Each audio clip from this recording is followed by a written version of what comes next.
वर्णिवेशरमणीयदर्शनम् मन्दहासरुचिराननाम्बुजम्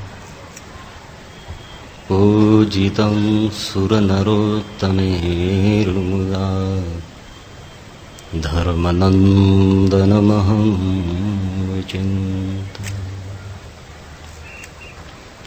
ॐ अवतारिणे श्री स्वामिनारायणाय नमो नमः।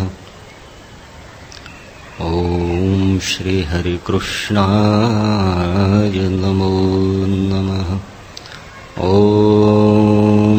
श्री पूर्णपुरुषोत्तमाय नमो नमः।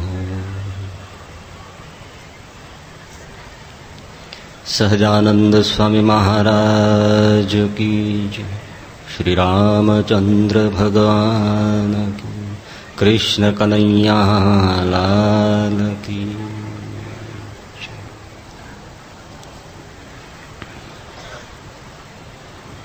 पूज्य श्री देवस्वामी जी, सर्व संत वृंद, सत्संगी बंधु,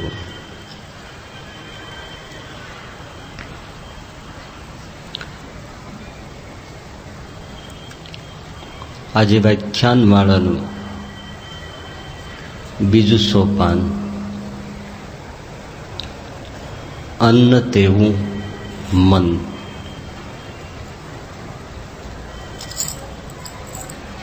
છાંદોગ્ય ઉપનિષદમાં એક બહુ સરસ મંત્રમાં ઋષિ કહે છે, અન્નમ અશિતમ ત્રેધા વિધીયતે તસ્ય યહ સ્થવિસ્થો ધાતુસ્તત્પુરુષમ ભવતિ યો મધ્યમસ તન્માંસમ યો અનિષ્ઠસ તન્મનઃ. એટલે કે જે આપણે આહાર કરીએ છીએ એ આહારમાંથી જે સ્થૂળ અંશ છે એમાંથી મળ થાય છે,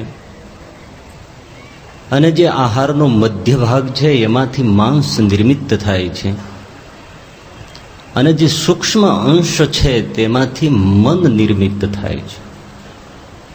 બહુ જ ઋષિનું ઊંડું વિજ્ઞાન છે. સમજવું ઘણું કઠણ પડે.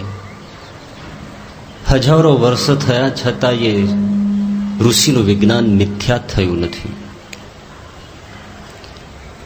તો જે શરીરમાં મળ બને છે એનું વિસર્જન થઈ જાય છે, પણ જે માંસ બને છે અને મન બને છે એ આપણી સાથે કાયમ રહે છે.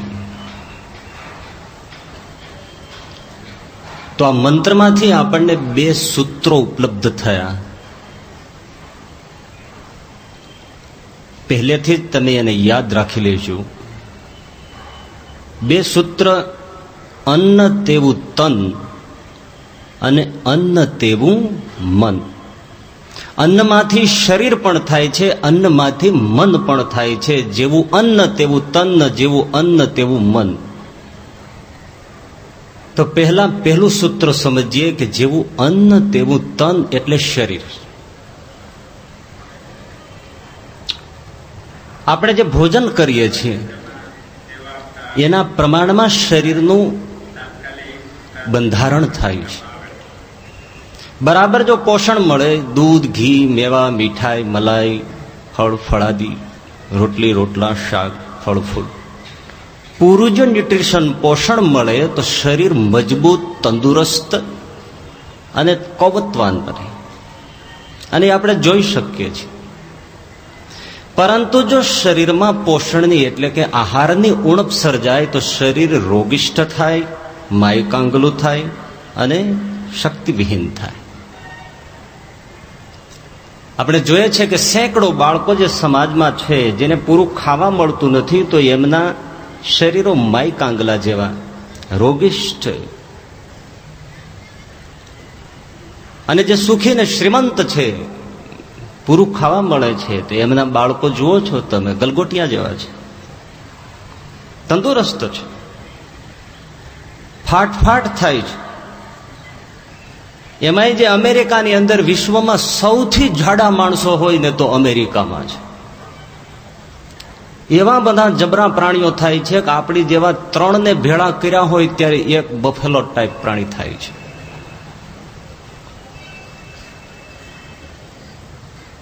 એ પરિણામ શેનું છે? આહારનું છે. તો જેવું આહાર લઈએ છે એવું શરીર બંધાય છે. તમે ક્યારેય એક પણ એવો ભિખારી જોયો કે જે ડોક્ટર પાસે જઈને એવી ફરિયાદ કરતો હોય કે સાહેબ મારું વજન થોડું ઉતારી આપો? સુખી શ્રીમંતોની લાઈન લાગે છે, સાહેબ જરાક ઓછું કરી દો. ડોક્ટર કહે છે તમારી ફાંદ ઘટાડો. ફૂટબોલ ગળી ગયા હોય એવી ફાંદ હોય છે, ગોળા જેવી આમ ટક્કર લઈ ગઈ હોય છે. એક જણાને તો એવડી બધી મોટી ફાંદ કે ડાઇનિંગ ટેબલની જરૂર ના પડે, એના ઉપર ડીશ મૂકીને બટાક બટાક કરી.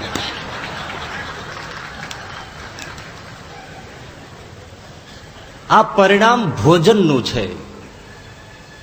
સ્થૂળ અથવા પાતળું શરીર એ ભોજનનું પરિણામ છે. એવી જ રીતે શરીરમાં થતા રોગ એ પણ ભોજનનું પરિણામ છે. ડાયાબિટીસ છે, અલ્સર છે, એસિડિટી છે, કોલેસ્ટ્રોલ છે, એ પ્રોબ્લેમ ભોજનના છે, ઓવર ઇટિંગના છે. અરે ન સમજાય એવા દર્દ થાય છે. 2-3 જણા એક દર્દીને ડોક્ટરની પાસે લાવ્યા, કહ્યું કે સાહેબ અમને તપાસો ને. તો કે શું થાય છે? તો કે કાંઈ પણ પૂછીએ ત્યારે હોંકારો હામાં દેવાને બદલે ભેંસની જેમ રણકે છે. ડોક્ટર ગળથોલિયા ખાઈ ગયો તપાસીને, કાંઈ મળ્યું નહીં, શેંઘડું પૂછડું. છેવટે એને વિચાર આવ્યો એટલે પૂછ્યું કે તેલ ક્યું વાપરે છે? તો કે કપાસિયાનું. તો રણકશે.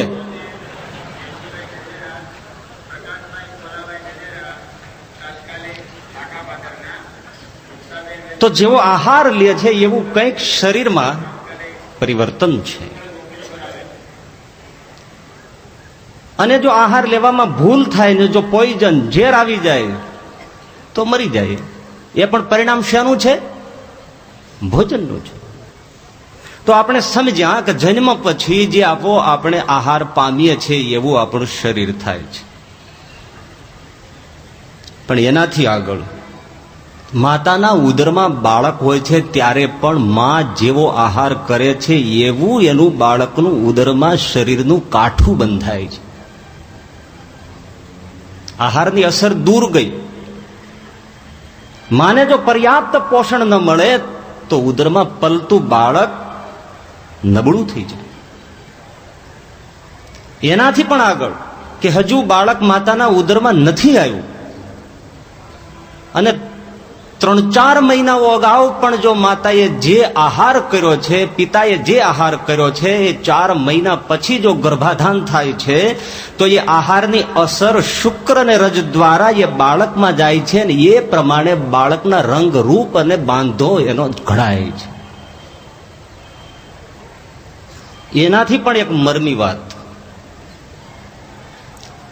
ગ્રહસ્થને ઘેર પુત્ર અથવા પુત્રીનો જન્મ થવો એમાં ઋષિશાસ્ત્ર, આયુર્વેદ શાસ્ત્ર, ધર્મશાસ્ત્ર 4-5 કારણો બતાવે છે કે એ મનુષ્યના હાથમાં છે.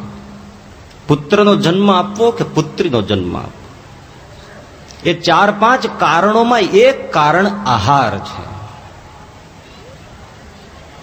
માતા પિતા યોગ્ય આહાર ગ્રહણ કરે એટલે કે દૂધ, ઘી, મલાઈ, માખણ, મિષ્ટ અને પુષ્ટ શીતળ ખોરાક એનું જો ગ્રહણ કરે તો એને ત્યાં પુત્ર અવતરવાની શક્યતા વધી જાય છે. અને જો તીખું, ખારું, ખાટું, તળેલું, અથાણા, ચટણી, પાપડ, ટમેટા, આંબલી અને બાજરો એનું વિશેષ જો સેવન કરવા માંડે તો એને ઘેર દીકરી અવતરવાની શક્યતા વધી જાય છે. એટલે જેને જે વર્ષે પુત્ર જન્મ પ્રાપ્તિ કરવાની ઈચ્છા હોય એમણે એ વર્ષે અથવા ઓછામાં ઓછા 6 મહિના અથવા ઓછામાં ઓછા 3 થી 4 મહિના સુધી દૂધ, ઘી, માખણ જેવા ફળફળાદી જેવા પદાર્થોનું સેવન કરવું જોઈએ, તો પુત્ર જન્મની શક્યતા વધી જાય. બંનેએ એવા જ મિષ્ટ અને શીતળ આહારનું સેવન કરવાનું છે, પણ પત્નીએ સવિશેષપણે જે મીઠાઈ, દૂધ, ઘી, મલાઈ લેવાય છે એની માત્રા ઓછી રાખવાની છે. ધ્યાનથી સાંભળજો, મારે સમજાવવું છે કઈ જુદું જ. એની માત્રા એ ઓછી રાખે. જો એ માત્રા વધારે લે તો પછી દીકરી અવતરવાની શક્યતા વધી જાય છે. શા માટે? કે હંમેશા પુરુષ કરતા સ્ત્રીનું બળ ઓછું હોવું જોઈએ. અને જો વધારે દૂધ, મીઠાઈ વધારે લેવા માંડે તો પુરુષ કરતા સ્ત્રી બળવાન થાય તો દીકરી અવતરવાની શક્યતા વધી જાય છે. એટલે શીતળ ખોરાક લેવાનો, પણ પત્નીએ એકટાણા કરવા કે થોડો આહાર ક્ષીણ કરવાનો, જેથી કરીને પુત્ર અવતરવાની શક્યતા વધે. સમાજમાં તમે એક જરા નજર નાખજો, જે દંપતીમાં સ્ત્રી વધારે સ્થૂળ અને મજબૂત બાંધાની હશે ત્યાં દીકરીઓની લાઈન લાગશે, અને જ્યાં દીકરીઓની લાઈન હશે ત્યાં હંમેશા માતા બળવાન હશે અને પિતા કૃશ શરીરનો હશે. આહાર શાસ્ત્રનું પરિણામ છે. એનાથી પણ એક ઝીણી વાત, ગર્ભાધાન થઈ ચૂક્યું છે પછી પણ પ્રારંભના 5 અઠવાડિયા સુધી ફક્ત માતા જો ખોરાક ઉપર ધ્યાન આપે તો ગર્ભમાં પુત્રી અવતરવાની શક્યતા છે. એ આહારના પરિણામે પરિવર્તન થાય છે, ચેન્જ થાય છે, અને પુત્ર અવતરવાની શક્યતા વધી જાય છે. એ આયુર્વેદ શાસ્ત્ર ને ઋષિ શાસ્ત્ર કહે છે, વિજ્ઞાન ના પાડે છે. વિજ્ઞાન XXXY જે થયું તે ગર્ભાધાન થતાની સાથે જાતિ નક્કી થઈ જાય છે. સાયન્સ એમ કહે છે પુત્ર અથવા પુત્રી ગર્ભધાન થતા જ નક્કી થઈ જાય છે. ઋષિ શાસ્ત્ર એમ કહે છે કે નક્કી થઈ ગયું હોવા છતાં આહારમાં જો ચેન્જ લાવવામાં આવે પહેલા 5 અઠવાડિયા, તો પુત્રી હોય તો પુત્રમાં બદલાય, પુત્ર હોય તો પુત્રીમાં બદલાય જાય. વિજ્ઞાન ના પાડતું, પણ હમણાંના છેલ્લા જે સંશોધનો ખૂબ થયા વિદેશોમાં, અને એમાં જાપાનમાં ડોક્ટર કતાજે એમણે અનેક પરીક્ષણો કર્યા પછી ઘોષણા કરી કે ઋષિ શાસ્ત્ર સાચું છે. પેલા 5 અઠવાડિયા સુધી જો મહિલા કેલ્શિયમ યુક્ત ફળફળાદી જો લેવામાં ધ્યાન રાખે તો પુત્રીમાંથી પુત્ર અવતરવાની શક્યતા વધી જ જાય છે. એટલા માટે કાજુ, અંજીર, ખજૂર, કેળા, સંતરા જેવા ખોરાક લેવા, પાઇનેપલ અને એપલ્સ નહીં લેવા. મેગ્નેશિયમ યુક્ત જો ખોરાક લેવામાં આવે તો દીકરી અવતરવાની શક્યતા વધી જાય છે. ડોક્ટર હોર્ને પણ એ નોંધ આપી કે જો પ્રોટીન અને ફેટ યુક્ત ખોરાક લેવામાં આવે તો પુત્ર અવતરવાની શક્યતા વધી જાય છે. એનાથી વિરુદ્ધ આહાર કરવામાં આવે તો પુત્રી અવતરવાની શક્યતા વધી જાય છે. ગર્ભાધાન પછી પણ આહારની અસર પહોંચે તો સજ્જનો સમજાવવાનું એ છે કે અન્ન તેવું તન ક્યાં સુધી ગયું. આપણે તો એટલું જ સમજ્યા છીએ કે અમુક ખાય તો પેટમાં બળે છે, અમુક ખાય છે શરદી થઈ જાય છે, અમુક થાય છે તો ઝાડા થઈ જાય છે, અમુક થઈ જાય છે તો બિલકુલ બંધ થઈ જાય છે. આનાથી વિશેષ આપણે આહારની અસર ન સમજ્યા તો અન્ન તેવું મન એ તો બહુ દૂર છે. એ તો લોકોને સમજવા માટેની ઈચ્છા પણ નથી, અને સમજાવીએ તો એને ગળે પણ નથી ઉતરતું, એટલે એને મન ફાવે તેમ ભાગે છે. પણ જો અન્ન તેવું તન સમજાયું હોય તો હવે અન્ન તેવું મન બરાબર સમજાશે. તો હવે અન્ન તેવું મન. વિશ્વ ઉપર પ્રાણીઓ ઉપર તમે નજર કરો, પ્રાણીઓમાં રીતસર તમને 2 ભેદ દેખાશે. અમુક પ્રાણીઓ છે એ ક્રૂર, આક્રમક અને જનૂની દેખાશે. સિંહ, દીપડા, ચિત્તા, વાઘ. પક્ષીઓમાં પણ ગીધ, સમળી, બાજ એ ક્રૂર દેખાશે, હિંસક દેખાશે, જનૂની દેખાશે, આક્રમક દેખાશે. એની સામે અમુક પ્રાણીઓનો એવો વર્ગ છે કે જે ગભરું, શાંત અને સહિષ્ણુ દેખાશે. ગાય, ભેંસ, ઘોડા, બળદ, કબૂતર, હોલા, પોપટ વગેરે. તો આનું પરિણામ શું છે? એનું પરિણામ એના આહારમાં છે. જે પ્રાણીઓ માંસાહાર કરે છે એ ક્રૂર અને જનુન અને હિંસક છે, અને જે પ્રાણીઓ શાકાહારી છે એ ગભરું, શાંત અને સહિષ્ણુ છે. એ તો પરિણામ તમારી સામે છે. તો હવે એ જ રીતે તમે મનુષ્યો ઉપર નજર કરો તો જે મનુષ્યોમાં પેઢી દર પેઢી માંસાહાર છે, એ પ્રજામાં યુદ્ધ પ્રેમ અને હથિયાર પ્રેમ અને હિંસા પ્રેમ સર્વાધિકપણે એના લોહીમાં છે, બ્લડમાં છે. અને પેઢી દર પેઢી જે મનુષ્ય પ્રજામાં શાકાહાર છે, એ પ્રજા યુદ્ધ અને દંગલોથી, હથિયારોથી ભાગે છે. કારણ કે શાકાહારનો પ્રભાવ છે. તમે જોયું, આજે સેંકડો વર્ષોનો તમે ઇતિહાસના પાના ખોલી નાખો, ભારતની પ્રજાએ કોઈ વિદેશના રાષ્ટ્ર ઉપર આક્રમણ કર્યું હોય, નરસંહાર સર્જ્યો હોય અને એની ધન દોલત અને રાષ્ટ્રને પડાવ્યું હોય એવો એક પણ દાખલો તમારી વાંચવામાં આવ્યો છે? એની સામે જેટલી માંસાહારી વિદેશી પ્રજા છે, દૂર દૂર ગઈ, ઘોર નરસંહાર કર્યો, બીજાના રાષ્ટ્રો લૂંટી લીધા, સત્તે કબજે કરી અને ધન દોલત પોતાને કબજે કરી. કારણ શું છે? ઊંડું મૂળ છે. બીકોઝ ઓફ ફૂડ, આહારમાં પડ્યું છે.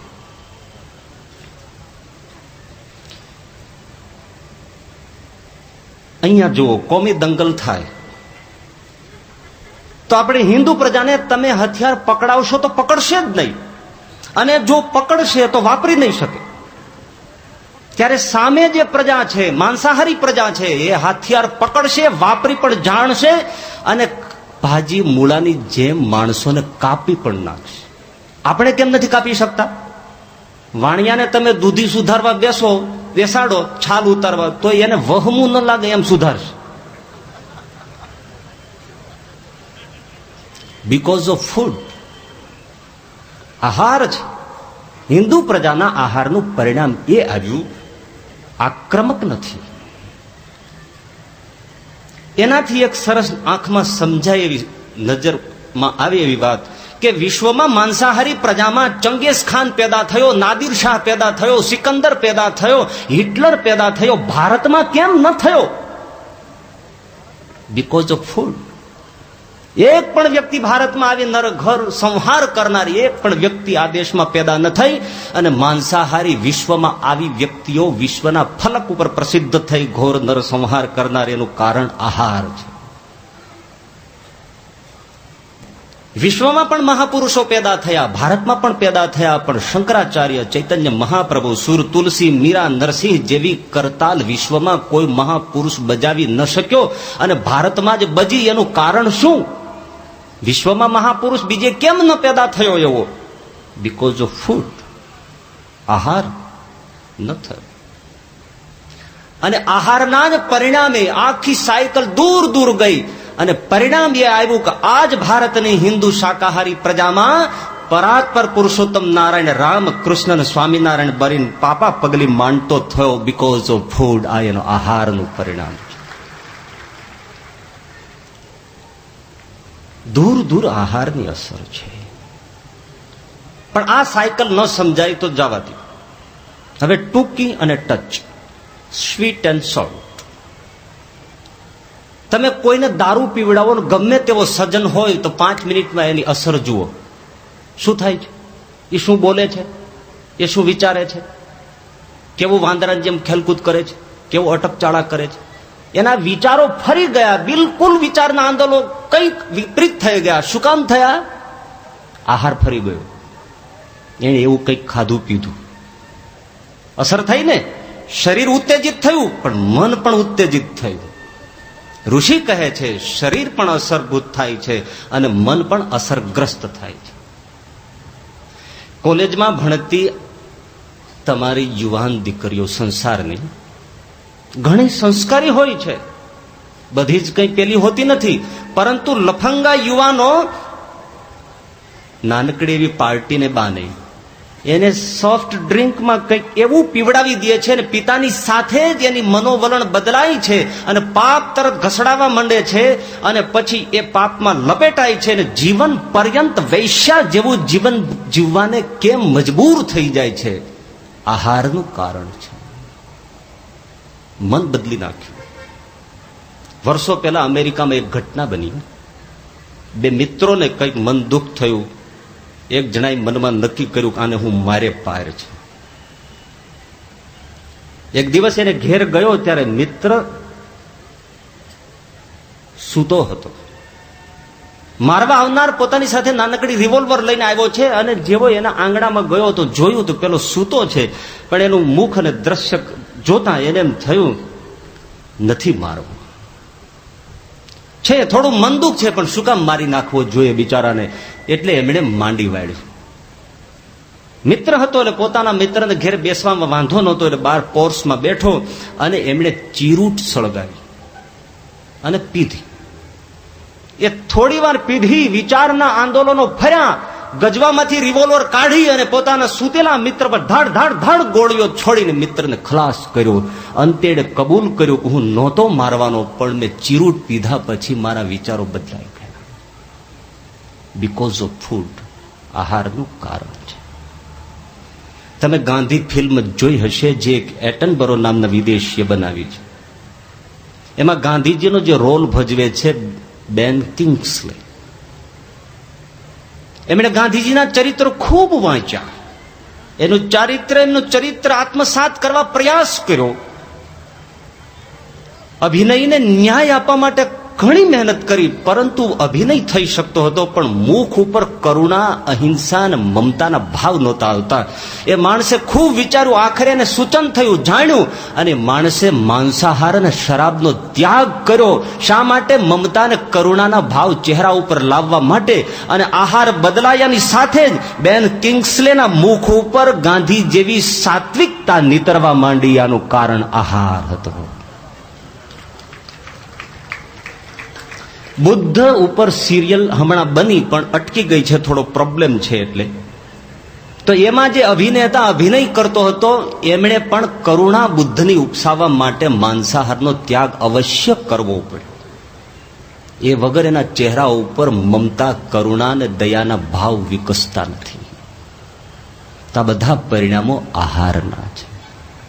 હવે આનાથી તો વિશેષ તમને શું બધા પરિણામો તમારી સામે મૂકવા? વિપરીત આહારનું પરિણામ તમારી સામે છે કે આજનો માણસ આટલો બધો અસંયમી, આટલો બધો સ્ત્રી લંપટ, આટલો બધો કામાતુર, આટલો બધો ભ્રષ્ટ, આટલો બધો પાપ તરફ આકર્ષિત કેમ છે? આજે દરેક જ્ઞાતિઓની ગરવાઈ ક્યાં ગઈ? બ્રાહ્મણ ન દેખાય, આજે પટેલ ન દેખાય. આજે કેમ ગૌરવ ખંડિત થઈ ગયું? સંસ્કારો ક્યાં ગયા? કારણ આહાર બદલાઈ ગયો છે. એટલે આખા સંસ્કાર સદાચારના બદલાઈ ગયા. બહુ જ ફેરફાર થયો. એક ભરવાડ વનમાં જ મોટો થયેલો, પણ સંજોગ વસાત કોઈની સાથે એને નગરમાં જવાનું જ થયું.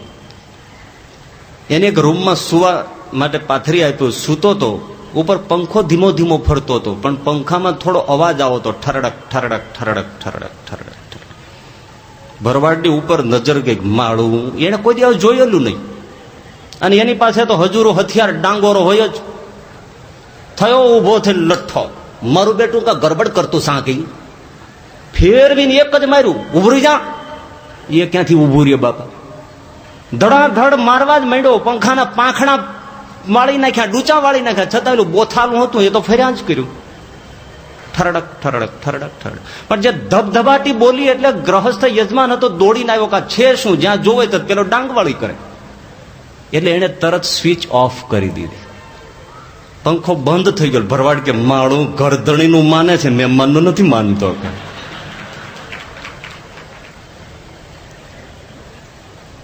એક સ્વિચ ઓફ થઈ તો તમામ ફરતું ચક્ર બંધ થઈ ગયું. એમ ભમતો પાપ તરફ ચક્કરમાં પડતો માણસ, એની જો આહારની જે યોજના છે એની જો સ્વિચ ઓફ કરી દેવામાં આવે અને સાત્વિક સ્વિચ ઓન કરવામાં આવે તો બધા જ ચક્રો બંધ થઈ જાય. એની જે વૃત્તિઓ પાપ તરફ ઝડપું નાખે છે. એટલે ઋષિ છાંદોગ્ય ઉપનિષદમાં ફરીથી કહે છે, આહાર શુદ્ધો સત્વ શુદ્ધિ, સત્વ શુદ્ધો ધ્રુવા સ્મૃતિ, સત્યની સ્મૃતિ થશે. શ્રીજી મહારાજ ગરડા પ્રથમના 18મા વચરામૃતમાં એની પંચેન્દ્રિયોના આહાર પરત્વે ખૂબ છણાવટ કરે છે. એમાં આહારને પણ પ્રથમ સ્થાન આપ્યું છે. જીવ જેવો આહાર કરશે એવું એનું અંતઃકરણ થશે. તો આહાર બગડ્યો એટલે એનું મન બગડ્યું, મન બગડ્યું એટલે જીવન બગડ્યું, જીવન બગડ્યું એટલે મરણ બગડ્યું. જીવન કેમ બગડ્યું? તો કે મન બગડ્યું. મન શા માટે બગડ્યું? તો આહાર બગડ્યો. આહાર કેવો થયો? માણસ વધુ ને વધુ માંસાહાર તરફ ઢળતો ગયો. અને માંસાહાર કરવો અને સંયમ અને સદવૃત્તિની આકાંક્ષા રાખવી એ આકાશમાંથી તારલાઓને તોડી પોતાના ગજવામાં ભરવા જેવું અસંભવ કાર્ય છે. તમે એક અભ્યાસ કરજો, મોકો મળે તો અને હિંમત હોય તો. જ્યાં માંસ કપાતું હોય ને વેચાતું હોય એ દુકાને 5 મિનિટ ઉભા રહેજો. જ્યાં ઘેટા બકરાઓ લટકાવ્યા હોય ને વેચાતું હોય, કપાતું હોય, ત્યાં દુકાને ફક્ત નહીં કંઈ નહીં કરવાનું, ઊભું રહેવાનું 5 મિનિટ. 6ઠી મિનિટે તમારે ચાલ્યું જવાનું. પછી તુરત શાકભાજી, ફ્રૂટ, ફળ ફૂલ વેચતી દુકાને 5 મિનિટ જઈને ઊભું રહેવું. 6ઠી મિનિટે ત્યાંથી ચાલી નીકળવાનું. પછી જ્યાં ભગવાન ઠાકોરજીની સેવા પૂજાની સામગ્રી અને નૈવેદ્ય અને મૂર્તિઓ વેચાય છે એ દુકાને જઈને 5 મિનિટ ઊભું રહેવું. અને હવે તમારા મનનું દર્શન કરવાનું કે વિચારો કેવા હતા.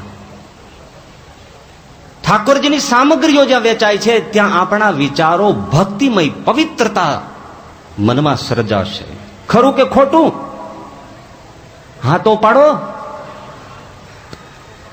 અને જ્યાં શાકભાજી, ફળફૂલ વેચાય છે એ દુકાને ઉભા રહેશો તો સાત્વિકતા મનમાં આવશે, શાંતિ થશે.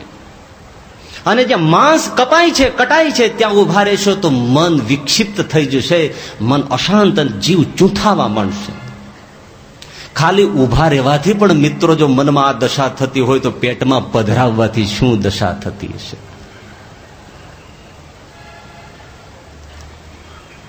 બોત્સવાના કન્ટ્રીમાં અમે લોબાત્સેમાં એક ભક્તને ઘેરે હતા. પછી ગાડીમાં ગામમાંથી નીકળવાનું થયું ત્યારે હરિભક્તે કહ્યું, સ્વામીજી આ કતલખાનું, અહીંયા સેંકડો ગાયો કપાય છે.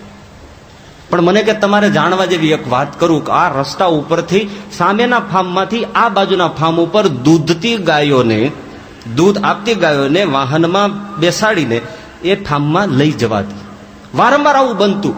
પણ આ રસ્તેથી પસાર થઈને સામા ફાર્મ ઉપર બધી પહોંચે ત્યાં ગાયો અસ્વસ્થ થઈ જતી અને દૂધ સુકાઈ જતા. કારણ જડતું નહીં. પછી રસ્તો બદલાવી નાખ્યો તો ગાયો સ્વસ્થ રહેતી, દૂધ સુકાતા નહીં. જ્યાં ગાયો કતલ થાય છે એના હવામાં પણ જો આટલા ભયંકર વાઇબ્રેશન હોય તો એ આહાર જ્યારે માણસ કરે ત્યારે એની દશા શું થાય. કોઈને મરવું સારું નથી લાગતું.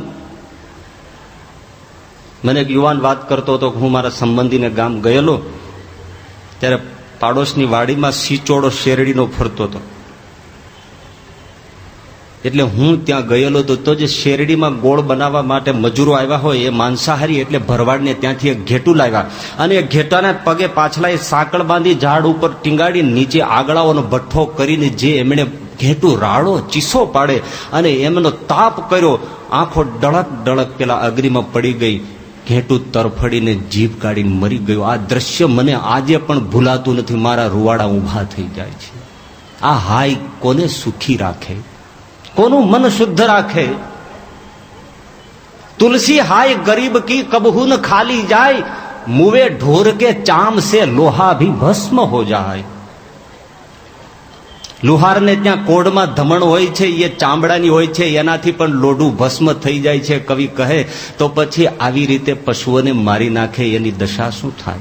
આ એટલા માટે કેવું પડે છે કે ગામડાઓની આ દશા એવી છે કે આજે પટેલિયાઓ પણ છુપી રીતે મરઘાઓ ખાતા થઈ ગયા છે, દારૂ પીતા થઈ ગયા છે.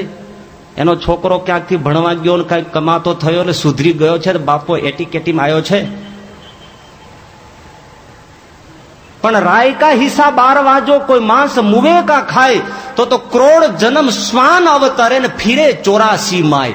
એક રાયના 12 ટુકડા કરો એટલું માંસ પણ જો માણસ મરેલા કે જીવતા ઢોરનું ખાય તો એને કરોડ જન્મ કૂતરાના ધારણ કરવા પડે અને પછી 184 માં ફરવું પડે. આટલું ઘોર પાપ લાગે છે. કબ્રસ્તાનમાં મળદા દટાય છે. ત્યાં તમે કલ્પના કરી શકો છો કોઈ દેવી તત્વો નિવાસ કરે? એમ જેના પેટ કબ્રસ્તાન બન્યા એના શરીરમાં મલિન તત્વો સિવાય કોઈ તત્વ વાસ ન કરી શકે, માટે માંસાહાર ન કરાય. ઈંડા ખાતા થઈ ગયા. આપણી પેઢીઓમાં પૂર્વજો ઈંડાનું ફોતરું અડી જાય તો 7 વાર માટીથી હાથ ધોઈ નાખતા, અને આજે આમલેટ વગર એને જામલેટ થતું નથી. રેકડીઓ ફરવા માંડી, લોકો ખાતા થઈ ગયા. ટૂંકમાં ઈંડું શું છે ભાઈ? રોજ મરઘી ઈંડું આપે છે, એ ડેઇલી ચાર્જ છે, ડિસ્ચાર્જ છે. જેમ સ્ત્રી રજસ્વલા થાય છે એમ મરઘી રોજ રજસ્વલા થાય છે, અને એના સ્ત્રી બીજમાંથી ઈંડું નિર્મિત થાય છે. એટલે રજસ્વલા સ્ત્રીનું રજસ્વલાનું રક્ત કોઈ પીએ ને જેવું મહાઘોર પાપ લાગે એવું ઈંડું ખાનારને મહાપાપ લાગે છે.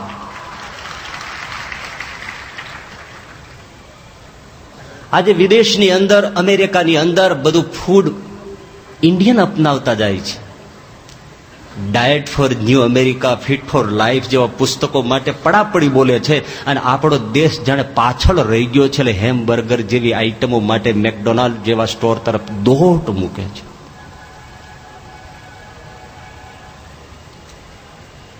માંસ ઉપરની, ઈંડા ઉપરની વિશેષ ચર્ચા તો આપણે માંસ નામના વર્તમાનમાં લીધી છે. જિજ્ઞાસુએ કેસેટ સાંભળી લી.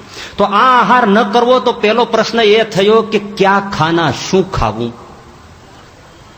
ખાવા માટે આપણે માટે ભગવાને અન્નાહાર અને શાકાહાર નિર્મિત કર્યો છે. શરીરને જોઈએ છે સ્ટાર્ચ અને પ્રોટીન અને વિટામિન્સ. સ્ટાર્ચ માટે ઘઉં, જુવાર, બાજરી, ચોખા, મકાઈમાં ભરપૂર સ્ટાર્ચ છે, ખાઓ આરામથી. પ્રોટીન માટે તમામ કઠોળ ઉપલબ્ધ છે. વાલ, વટાણા, ચોળી, તુવેર, મગ, અડદ બધું જ પ્રોટીનથી ભરપૂર છે. 24%થી કોઈ નીચે કઠોળ પ્રોટીનમાં નથી. અને પોષણની જો કોઈ વાત કરતું હોય કે ઈંડાથી વધારે પ્રોટીન મળે છે, ફલાણાથી વધારે પ્રોટીન મળે, બિલકુલ ખોટું છે. સોયાબીન જેટલું વિશ્વમાં કોઈ માંસમાં કે કોઈ કઠોળમાં પ્રોટીન નથી. 43% પ્રોટીન એકલો સોયાબીન ધરાવે છે. આજે વિશ્વમાં એની ફેવર થઈ રહી છે, અને જાપાનમાં તો એના માટે અવનવા સૂત્રો પોકારાય છે. સોયાબીનને એ લોકો રસોડાનો બાદશાહ કહે છે, સોનાની સિંગ કહે છે, ખાદ્ય શિરોમણી કહે છે. દૂધ, માંસ અને ઈંડા, સોયાબીન આગળ બધા મીંડા. જે સોયાબીન ખાય છે એને ન દૂધની જરૂર પડે, ન માંસની જરૂર પડે, ન ઈંડાની જરૂર પડે. એને ખાઓ. 9 કિલો ઘઉં લ્યો ને 1 કિલો સોયાબીન નાખી એનો લોટ બનાવી નાખો ને એની રોટલી બનાવો, તમારે મવણ નાખવાની જરૂર નહીં પડે. ફણગાવી નાખો, પલાળીને ખાઓ, કોઈ જરૂર નહીં પડે. એને કઠોળની જેમ રાંધી ચણાને છાશની આટી નાખીને બનાવો, સ્વાદિષ્ટ કરીને ખાઓ, કોઈ જરૂર નહીં પડે. તો પ્રોટીન ભરપૂર છે, સ્ટાર્ચ ભરપૂર છે. શાકભાજી અને કંદમૂળ. શાક બધા પ્રકારના આપણે ખાઈએ છીએ, ભાજી બધા પ્રકારની ખાઈએ છીએ, કંદમૂળ બધા પ્રકારના ખાઈએ છીએ, સિવાય કે 2, લસણ અને ડુંગળી. ફળ બધા પ્રકારના ખાઈએ છીએ. ફલાહાર બધા પ્રકારનો કરીએ છીએ. રસાહારમાં દૂધ, ઘી, તેલ, મધ અને પાણી, પણ ગાળીને કપડાથી વાપરવા. તો આપણો આહાર થયો અનાજ, ફળ, ફૂલ, મેવા, મીઠાઈ, દૂધ, ઘી, માખણ, મધ, આટલું. હવે આપણે આવું ખાઈએ છીએ. क्या खाना? तो ये खाना.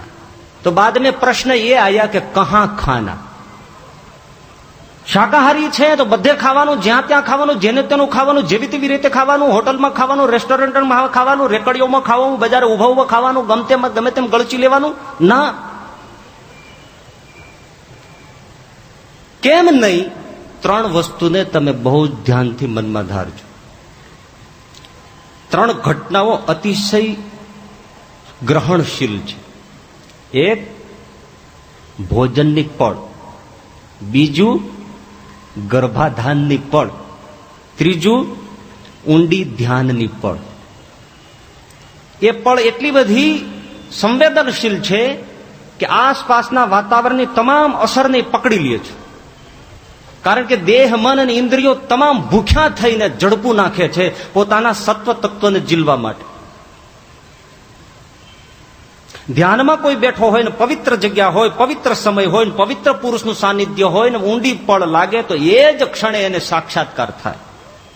એવી જ રીતે ગર્ભાધાનની પણ એટલી સંવેદનશીલ પળ છે કે એ સમયને માટે હું સૂક્ષ્મ રીતે એક જ વાત કહીને નીકળી જાઉં. મહાભારતની અંદર વ્યાસ ભગવાનની પાસે અંબિકા અને દાસીને જ્યારે નિયોગ પદ્ધતિ દ્વારા પુત્ર પ્રાપ્તિ માટે હસ્તિનાપુરમાં સત્યવતી દ્વારા મોકલવામાં આવ્યા તો પરિસ્થિતિ બાહ્ય અને માનસિક એવી સર્જાઈ કે એના પરિણામે ધૃતરાષ્ટ્ર અંધ થયા, પાંડુ રોગિષ્ઠ થયા, વિદુર ભક્ત થયા.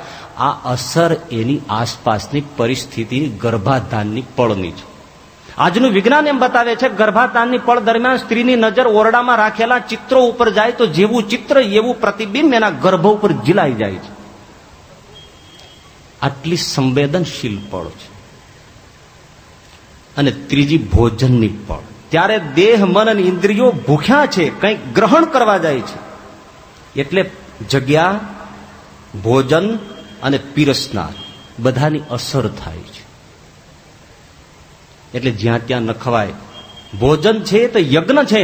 એટલે તમે બ્રાહ્મણોને જોજો, પરાપૂર્વથી ભોજન કરતા પૂર્વે વેદ મંત્રો બોલે છે, પ્રોક્ષણ કરે છે, ભોજનને પ્રણામ કરે છે, ગ્રાસ નિકાલે છે, દેવતાઓની સ્મૃતિ કરે છે, પછી ભોજન ગ્રહણ કરે છે. આપણને પણ શ્રીજી મહારાજે શીખવાડ્યું છે કે ભોજન પેલા ધૂન કરો અને ત્યાર પછી ભોજનને ગ્રહણ કરો. કેમ? ત્યારે બહુ જ મોટી જીવનને માટે ઘટના સર્જાય છે. ખાલી જેમ કોઈ ગાડીમાં ફ્યુલ પૂરીએ એવી ઘટના નથી. એટલા માટે સમજીને એ વસ્તુ સ્વીકારવાની છે. એમાં 5 વસ્તુ ધ્યાનમાં રાખવાની છે. જગ્યા પવિત્ર, વાસણ પવિત્ર, ભોજન પવિત્ર, પીરસનાર પવિત્ર અને ભોજન બનાવનાર પવિત્ર. હવે 5 બાબતોમાં તમે ભોજનના જેટલા રેસ્ટોરન્ટ, હોટલ, સ્ટોર છે એને તપાસી લ્યો કે એમાં ખવાય. એ જગ્યા પવિત્ર છે, કોઈ દેવ મંદિર, તીર્થસ્થાન છે, ને આરતી, ધૂન, સંકીર્તન થાય છે, ત્યાં આવનારા બધા સાધુ સંતો, મહંતો છે. લફંગાઓ હશે કદાચ, સજ્જનો હશે, પરંતુ એમના વિચારો કેવાય, એનો આચારો કેવાય, એ સુટેડ બુટેડ છે, કેવું બોલે છે, કેવું પીવે છે, એ ચીરૂટો, એ ડાઈન, આ તે. એ જગ્યામાં ખવાય નહીં. કોઈ પણ જગ્યા ઉપર કોઈ પણ માણસ બેસી જાય તો 60 કલાક સુધી એની ગંધ એ ધરતી પકડી રાખે છે. અને જો ન પકડી રાખતી હોય તો પોલીસનો કૂતરો ગુનેગારને શોધી ન શકે. એટલે જે તે જગ્યાએ આહાર ન કરાય. તો વાસણ પવિત્ર જોઈએ. તમારા હોસ્ટેલ, રેસ્ટોરન્ટના વાસણો સ્વચ્છ જરૂર હશે, પવિત્ર નથી. એ સ્વચ્છ કઈ રીતે કરે છે? બ્રહ્મકુંડ જેવું એક વાસણ હોય, ગરમ હોય, લિક્વિડ હોય, એમાં ડબોવી ડખડખાડીને કાઢી નાખે, ચકચકાટ કરીને તમારી આગળ મૂકી દે. તો સ્વચ્છ જરૂર છે, પવિત્ર નથી. સ્વચ્છતા અને પવિત્રતામાં મોટો ભેદ છે. કૂતરો દૂધમાં મોઢું નાખી જાય અને એ ચકચકતા ગ્લાસમાં તમને આપે તો એ ગ્લાસમાં કચરો નથી, એટલે સ્વચ્છ દૂધ જરૂર છે, પણ દૂધ પવિત્ર નથી. માંસની વાનગી ચકચકતી ડીશમાં આવે તો સ્વચ્છ જરૂર છે, પણ પવિત્ર હરગીજ નથી. એમ સ્વચ્છતા અને પવિત્રતાનો આસમાન ધરતી જેટલો ભેદ છે. તો એના વાસણો, ડાઇનિંગ ટેબલો કોઈ પણ પવિત્ર નથી. ભોજન તો હરગીજ પવિત્ર નથી, એની તો વાતો જ થાય એમ નથી. એક હોટલ, 5 સ્ટાર હોટલ સુધીની ઘટના છે. કોઈ પણ રેસ્ટોરન્ટ, હોટલ વાળા કોઈ પણ જમીને ઉઠી જાય પછી પેલા ડીશ એની મેઇન રસોડામાં જાય છે અને જેટલું વધ્યું હોય છે પાછું શાક, દાળ, ભજીયો, પૂરી, પકોડી, અથાણું, ચટણી, સંભારો, ઈડલી, પાપડ બધું જ મેઇન પાત્રમાં નાખી દેવામાં આવે છે. કારણ કે એને ખોટનો ધંધો પોસાતો નથી. અને એ મહાપ્રસાદ જે ભોજન રેસ્ટોરન્ટ, હોટલમાં કરે છે એને પ્રેમથી અર્પણ કરવામાં આવે છે. બોલો ગંગે માત કી. એક હોટલની આ પરિસ્થિતિ છે.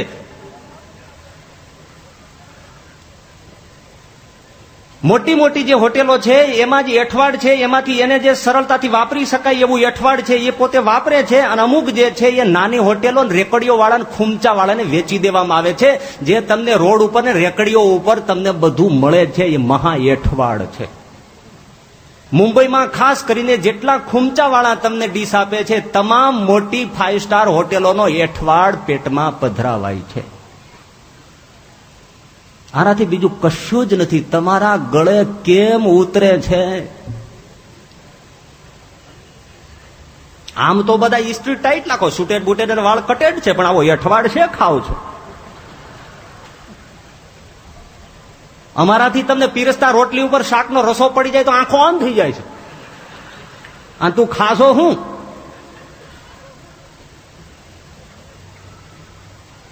પાણીનો ગ્લાસ પણ વિછળાતો નથી. તમે પીને ચાલ્યા જાઓ, એ જ પાછો હાફ ગ્લાસ હોય છે, એ નળની નીચે રાખી ફૂલ કરવામાં આવે છે અને આપ શ્રી મુરબ્બીઓને પધરાવવામાં આવે છે. ચરણામૃત બિલકુલ શુદ્ધ. આ એઠવાડ સિવાય કોઈ પણ રેસ્ટોરન્ટ હોટલમાં ક્યાંય બીજું નથી. એક જણો હોટલમાં જમવા આવ્યો એટલે પછી એનો પીરસતો હતો. એમણે કીધું પીરસતા પીરસતા કે શાક આ બે શાકમાંથી કયું આપું? તો કે શેના છે? તો ટીંડોરા રીંગણાનું. તો કે બેમાંથી ગમે તે આપને ચાલશે, એમાં કઈ ફરક છે? તો કે હા, 2 દિવસનો ફરક છે. ટીંડોરા આજનું છે, રીંગણા 2 દિવસ પહેલાના છે. વાસીની તો વાત જ મૂકી દો. એ ચટણી તો ગ્રહણ વખતે પણ નથી નીકળતી. એમાં જે તમારા ખમણ વધ્યા હોય એ ડોબાવાતા જાય, મસાલા નખાતા જાય, ચટણી બનતી જાય, જે જમી ગયા હોય એનું એઠવાડ નખોતા જાય. એવી રીતે ચટણી આરામથી અપાય છે. ફુગાઈ ગયેલી બ્રેડને ઓવનમાં મૂકીને ટોસ્ટ બનાવીને તમને આપવામાં આવે છે. પંજાબી ડીશ ને ફલાણી ડીશ ને એ બધી ડીશ માગો ત્યારે ઓવનમાં ગરમ કરી મસાલો ભભરાવીને આપી દેવામાં આવે છે. હોટલનું નામ હું નહીં આપું. અમદાવાદમાં મારે બહુ જ પરિચિત હરિભક્ત છે. એમણે કહ્યું, સ્વામીજી આજે ફલાણી હોટલમાં ગયો, મારા ઓળખીતા છે, હું ગયો ત્યારે એ પોતાની કેબિનમાં ટિફિન ખોલીને જમતા હતા. મેં કીધું, તમે તમારી હોટલ અને ટિફિનમાં જમો? તમે હોટલમાં જમતા હો તો કે જેના પૂર્વના પાપ પ્રગટ્યા હોય હોટલમાં જમે?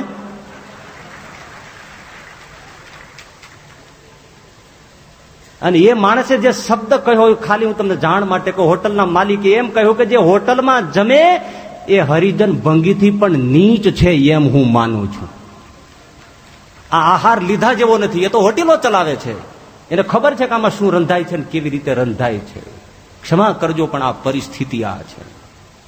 15 દિવસ પહેલાનો હું તમારી આગળ મુંબઈની તપાસ થયેલો રિપોર્ટ પ્રદર્શિત કરું છું. નાની મોટી હોટેલો તો ઠીક, પણ મોટી 5 સ્ટાર હોટેલોથી માંડી 30 મોટા રેસ્ટોરન્ટ હોટેલોની તપાસ ફૂડ ઇન્સ્પેક્ટરોએ લીધી. ત્યારે એ લોકોને મનમાંથી ચીસ નીકળી ગઈ કે આવી મોટી હોટેલોની આ દશા છે. આહાહા. એના જે કોઠાર રૂમ છે, એના જે કઠોળ છે, એમાં ધનેડાઓ છે, ઈયળો છે, લોટની અંદર ધનેડા છે, જીવાત પડી ગઈ છે. આ સડેલું છે, એને ગળાતું નથી, ચડાતું નથી, એમ જ રસોઈ માટે ઓરાય છે, આ ડોવાય છે, એમાંથી ભોજન બને છે. જ્યાં શાકભાજી રખાય છે, સુધારાય છે, એ કોબી ફ્લાવરમાં ઈળો જોવાતી નથી, રીંગણામાં ઈળો જોવાતી નથી, ટમેટામાં સડેલું જોવાનું નથી, ભીંડાને આડો કપાય છે, આમ સીધું શાકમાં ઓરાય છે. આહા, જેની અંદર રસ ને જ્યુસ રાખવામાં આવે છે, વાસણો બોક મારે એવા ગંધાય છે, અને ટમેટો સોસ જેવા વાસ મારી ગયા છે, એને પાવડરો નાખી નાખીને વાસ વિહીન કરવામાં આવે છે. આ શું દશા છે! ઓહો, જ્યાં રોટલીથી માંડીને કેક સુધીની વાનગીઓને આરામથી વંદાવો અને ઉંદરો જયાફત મનાવે છે, ખાય છે આરામથી બિલ ચૂકવ્યા વગર. મીઠાઈની ભરેલી ચોકીઓ ઉપર લસેલા, પગ લૂછેલા, નીચે ધરતી સાફ કરેલા મસોતાના ઢગલા પડ્યા છે, અને કોઈ વાસણો દૂધના, દહીંના, છાસના ઢંકાયા નથી. એમાં વંદાઓ આરામથી તરે છે, કુસ્તીદાવ રમે છે. અને વેજીટેરિયન રેસ્ટોરન્ટની અંદર ઈંડાઓના ફોતરા જોયા. પૂછ્યું કે આ શું કામ છે? તો કે રસોઈયાઓ પકાવીને આમલેટ ખાય છે, એને અમે કેમ ના પાડીએ? યાદ રાખજો કે કોઈ ને કોઈ એક પણ હોટેલ રેસ્ટોરન્ટની અંદર ઇવન છેવટે રસોઈયો આમલેટ બનાવીને ખાય છે. એ ચમચો, તાવીથો, કડાઈ કશું ધોતો નથી, એમાં જ રસોઈ બને છે અને વેજીટેરિયનો પીરસાય છે. માટે મહેરબાની કરીને આજથી નિયમ લેજો, કોઈ હોટલ રેસ્ટોરન્ટ બહારનું ખાશો પીશો નહીં, ખાશો પીશો.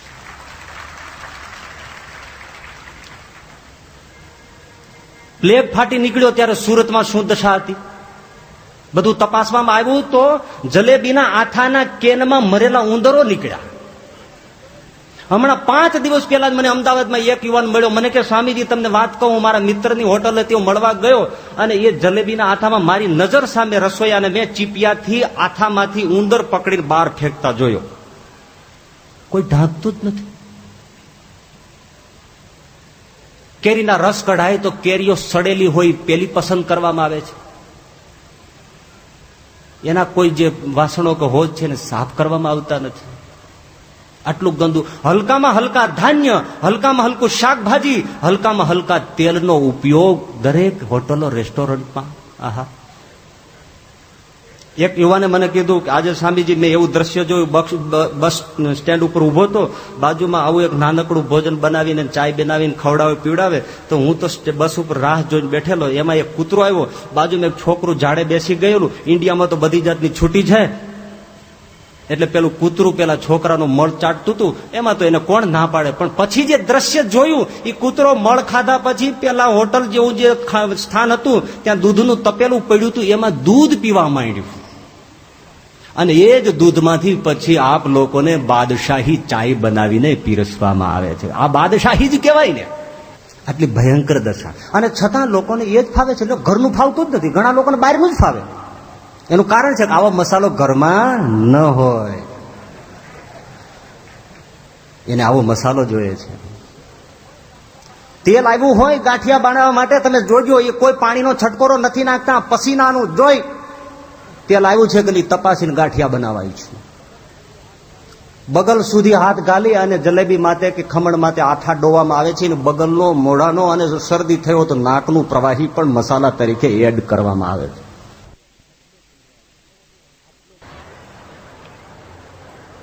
આટલો ગંદવાડ આપણા જે ગાંઠિયા ફરસાણ બનાવતા તમે બધા જોજો, કેટલા ગંદા રસોઈયા હોય છે, કેટલા ગંદા વાસો. એનું જે કડાયું જયારે હોટલની પ્રતિષ્ઠા થઈ હોય, ઉદઘાટન થયું હોય ત્યારથી કડાયું ચડાયું હોય, એમાંથી તેલ બદલવામાં આવતું નથી, ઉમેરવામાં આવે છે.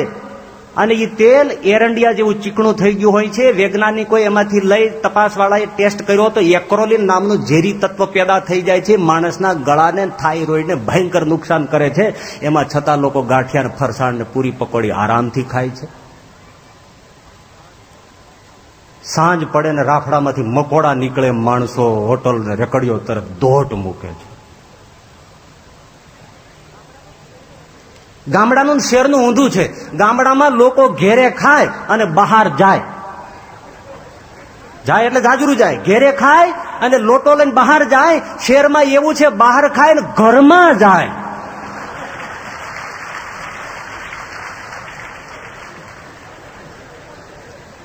મેં અમદાવાદમાં એક દ્રશ્ય એવું જોયું, એક રેકડી વાળો ભજીયા ચટણી બધું વેચે, પણ હું તો દાંત કાઢી કાઢીને એકલો ગોટો વળી ગયો. કારણ શું? અહીંયા રેકડી વાળો અને બે બાજુ એને જાજરૂ જવાની લાઈન, 5-5 જાજરૂ મ્યુનિસિપાલિટીના, અને મારે એવું સ્ટેન્ડ ગોત્યું, અહીંયા ભજીયા ખાઈ બાજુમાં લાગે એટલે જઈ આવે. સગવડતા કહેવાય કે નહીં? હા પાડે, મારા તમે પણ ખરા છે. તો આ દશા તમામ રેસ્ટોરન્ટ, હોટલ અને બહારના ખાણાપીણા છે. ત્યાં ન ખવાય તો એનો મતલબ એવો કે ત્યાંથી લાવીને ઘરમાં ખવાય? ના ના ના ના ના ના ના ના ના ના ના ના, ઘરમાં તો નવાય જ નહીં. કારણ કે અડાય એવું જ નથી. અડ્યા પછી પણ નાવું પડે. શું કામ? કાન ખોલીને સાંભળી લેજો, હોટેલ, રેસ્ટોરન્ટની અંદર તેલની જગ્યાએ ભૂંડની ચરબીમાં વસ્તુઓને તળવામાં આવે છે. સત્ય છે, હકીકત. કારણ કે ભૂંડની ચરબી ગૌઝ ભારતમાં સસ્તી છે, 10 રૂપિયા કિલો મળે છે, અને તેલ તમામ 25 અને 35 રૂપિયા કિલો મળે છે. માટે ભૂંડની ચરબીમાં તળેલી વાનગીઓ બનાવાય છે, અને શાક પણ એમાં જ વઘારાય છે, જેને આ લોકો ખાય છે. અડીને પણ હાથ નહીં ધોઈ નાખો, સ્નાન કરો ત્યારે પવિત્ર થાવ, એવી દશા આજે રેસ્ટોરન્ટ, હોટલના ખાણા પીણાની છે.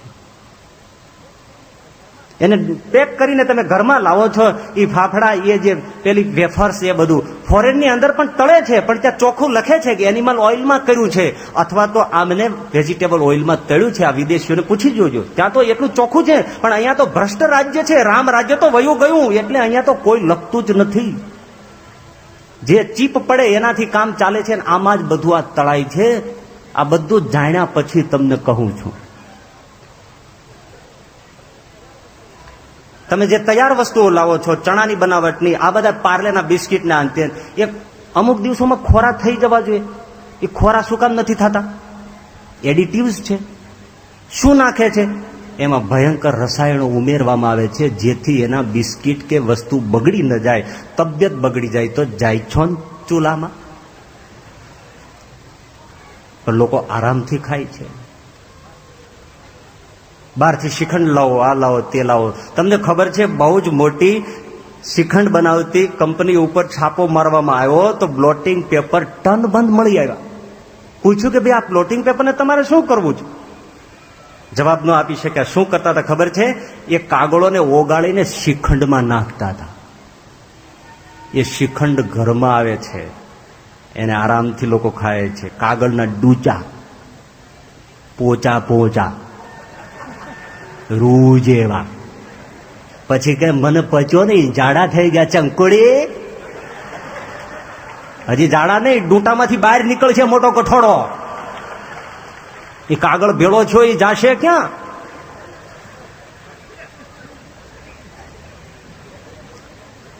જે તમે પાણીપુરી ને ભેળપુરી ખાવ છો, ઓક્ઝેલિક એસિડ નાખવામાં આવે છે. ખટ મીઠો ને તતરમરિયો થાય એવા સ્વાદ લાવવા માટે ઓક્ઝેલિક એસિડ નાખવામાં આવે છે. કોઈ રેકડીની હેઠે હાથ નાખજો, તમને શીશો મળશે. મેં મારી નજરે એક જે દ્રશ્ય જોયું છે, હું કહું છું. પાણીપુરી વાળો આવ્યો, રેકડી ઉભી રાખી, ગુરુકુળનો ખૂણો, વરસાદ વરસી ગયેલો, ગટરો વહે, એમાં જાજુરની ગટણ પણ વહતી હતી, અને એના ખૂણા ઉપર રેકડી વાળો ઉભો રહ્યો. આછરી ગયેલી જાજુરીની ગટરમાંથી છાલિયું ભરીને તેને માટલામાં પાણી ભર્યું, હલાવીને ડખોળીને ચાલતો થઈ ગયો. આ પ્રસાદ બધાને આપતો.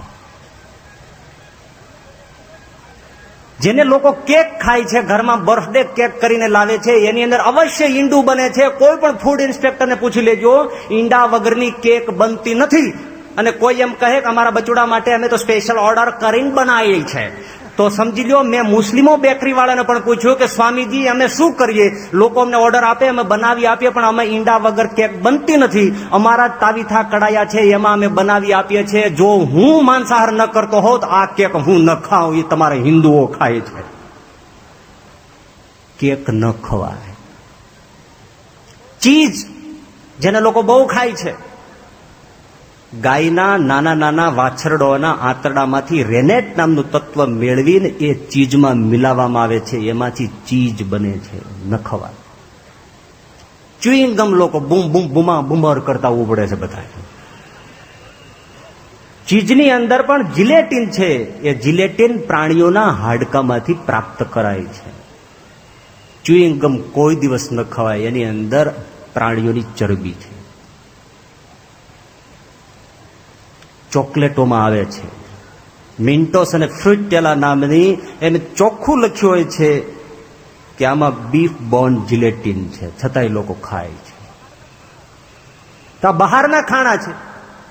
અને તમારી જે લગ્નની રિસેપ્શન પાર્ટીઓ, રિસેપ્શન, એ જ હોટલિયા, એ જ સામાન, એ જ લોકો, એ જ સ્ટાફ લોકોને જમવા બોલાવે. સત્સંગીઓ મૂંઝવણમાં પડી જાય કે આમાં કેમ ખાવું? કારણ કે એ જ રીતે ગાળા ચાળ્યા વગર પાણી એમ તેમ એઠવાડ એવા જ લોકો બધા સુઘરાઈથી બનાવે અને લોકો ખાય. ન ખવાય. ભૂખ્યા મરી જવું સારું, પણ આ ભોજન ન ખવાય. પૂરો ભ્રષ્ટ વાળો. અને હવે તો બહુ લોકો સુધર્યા કે રિસેપ્શન પાર્ટીમાં કે માંસાહારી લોકો પણ આવે છે, એટલે માંસાહારની વાનગીઓ પણ અલગ બનાવે. પણ રસોડામાં બધું એકનું એક. માટે સમજજો. અને જો એટલા માટે કહેવાય છે કે જેવું અન્ન તેવું મન. માટે આ ન ખવાય. તો કહા ખાના? ઘર મેં ખાના. તો ઘરમાં ખાવું એટલે પછી જેમ તેમ ચાલે? ઘરને જ જો હોટલ જેવું કરી નાખ્યું હોય તો ના. એમાં બરાબર જોવું. અનાજ દાણા ધૂણી કઠોળ એને બરાબર જોવા અને તપાસવા. લોટ મસાલા બરાબર ચાળવા. પાણી દૂધ ઘી બરાબર ગાળવું. શાક સુધારવું ત્યારે એને વ્યવસ્થિત જોઈને સુધારવું. ઘણી બહેનો હોય ભીંડાનો આડો સુધારે. હવે એમાંથી ઈળ ક્યાં કપાઈને જતું રહ્યું બટકું, પછી ગોત્યા કરે. એલા જડતું નથી, ક્યાંય ગયું અડધું ભાગ. એને ઉભો રાખીને સુધારાય એટલે દેખાય કે આવ્યું, ફેંકી દો.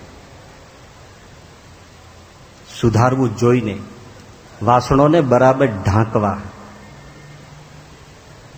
અને પછી પવિત્રપણે રસોઈ બન્યા પછી ઠાકોરજીને એ થાળ અર્પણ કરવો, એટલે આપણી ભક્તિ થઈ જાય. અને ઠાકોરજીને થાળ અર્પણ કરવો એટલે 2-5 મિનિટ, ઓછામાં ઓછું 5 મિનિટ, વધુમાં વધુ 10 મિનિટ બેસીને પ્રભુને આજીજી કરી એકાદ પદ બોલીને ઠાકોરજીને જમાડવા. આ તો ફટફટ મિનિસ્ટરને જવાનું હોય ઓફિસે, એટલે તરત થાળી લે ઠાકર જોઈ લે જરા, આ તો પછી અમારે કરવું પડે, તું નવરો છે અમે જબરો નથી, કશું ચો જરા શાંતિથી થાળ ધરા. સુખી લોકોને ત્યાં રસોઈયા રાખવામાં આવે છે, વાંધો નહીં. પરંતુ ઉત્તમ દ્રશ્ય એ છે કે માં, બેન, દીકરીને પત્ની રસોઈ બનાવે, એનાથી મધુર દ્રશ્ય ઘરમાં કોઈ ન હોઈ શકે. એના હૃદયમાં લવ પ્રેમ છે. અને બહારથી જે રસોઈયા રાખ્યા છે એને પૈસા સાથે મતલબ છે, અને એના આચારોની ખબર નથી. બહુ મોટું રસોઈ બનાવવા વાળાના આચારોની અસર થાય છે, મનની અસર થાય છે, એને પણ બહુ સમજવા જેવી છે. અમુક વર્ષો પહેલા એક જેલખાનામાં પ્રયોગ થયો. કેદીઓ નવરા હતા એટલે જેલના સ્ટાફે નક્કી કર્યું એ લોકોને રસોડું સોંપી દો, બનાવ્યા કરે. 2 મહિના એનું ખાધું તો સ્ટાફના માણસોના મગજ વિકૃત થવા માંડ્યા કે આમ કેમ થાય છે. પછી મૂળ જડ્યું અને કેદીઓને રસોડામાંથી હટાવી નાખવામાં આવ્યા. પછી પવિત્રપણે રસોઈ બનતી થઈ અને સ્ટાફના મગજ સુધર્યા. અને અમારો સંતોનો તો ખાસ સ્વાનુભવ છે કે બનાવવા વાળા જો ફરી જાય છે તો એની અસર મન ઉપર જરૂર થાય છે. મનમાં બેચેની આવે છે, જીવ ચીમડાય છે કે કોનો આહાર બનાવેલો આવી ગયો છે. તમે તો બધું અભડાવી દીધું એટલે તમને દેખાય નહીં કોનું આવી ગયું કોનું ગયું. માટે જેનું તેનું જ્યાં ત્યાં ન ખવાય. ઘરમાં પણ પવિત્રપણે રસોડું થવું જોઈએ. તો આ દ્રષ્ટિએ શુદ્ધતમ રાખીને, ગાળી ચાળીને, વ્યવસ્થિત થઈને જો માણસ ધ્યાન રાખે તો શુદ્ધતમ રહેવાનું. બહુ સાચી વાત છે. ઘરમાં પણ જયારે રસોઈ બનાવવા જવી ત્યારે પણ ધ્યાન રાખવું છે. તો પેલી વાત ઘરમાં ખાવું. હવે ઘરમાં કેવી રીતે ખાવું?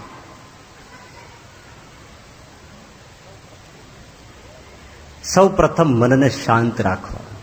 જો મનમાં ક્રોધ હશે તો ભોજન ઝેર બની જશે. એટલા માટે શાંત માનસી પૂજા કરવાનું લખ્યું છે. મન શાંત થાય અને ભોજન કરાય. ક્રોધ હોય મનમાં અને જો જમે છે તો એનું ભોજન છે એ ઝેરી થઈ જાય છે, પચતું નથી, પેટમાં દુખાવો થઈ જાય છે. જો ક્રોધિત માતા બાળકને સ્નાન કરાવે તો બાળક મરી ગયાના પણ દાખલા છે. માનસી પૂજા કરે, શાંતપણે ભોજન કરો. ઘરમાં પત્ની સાથે ઝઘડો થયો તો થોડી વાર બહાર જઈને હળવું થઈ જવું, પછી ભોજન કરો. અને ભોજન કરવું ત્યારે બહુ ચમચાનો ઉપયોગ નહીં કરવાનો. હાથથી જમવું. જરૂરી હોય એટલા કરવા, બાકી હાથથી જમવાથી ભોજનને તરત સેન્સ મળે છે આંગળીઓને, અને આ જે સ્વાદુપિંડ છે એને ખ્યાલ આવે છે કે ભોજન કેવું છે, એટલે એ રસ છોડે છે અને ભોજન બરાબર પચે છે.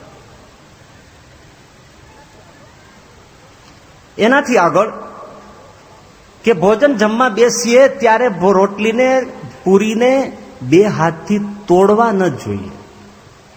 એને જો તોડે છે તો વાંદરા જેવું લાગે છે. આજે ઘણેલા સુધરેલા લોકો પડી વાંદરાની જેમ રોટલીઓ તોડે છે. 2 હાથે ન તોડાય. આ ડાબો હાથ ખાલી રાખો. એટલા માટે પાણી પીવું હોય તો આરામથી શુદ્ધ રીતે પી શકાય. શરદી થઈ હોય તો ખિસ્સામાંથી રૂમાલ કાઢી શકાય. તમારો છોકરો આવ્યો તો એને માથે હાથ ફેરવી શકાય. આ તો 2 હાથે રોટલી બધું તોડ્યું એ બધો લબાચો આની માથે ફેરવે.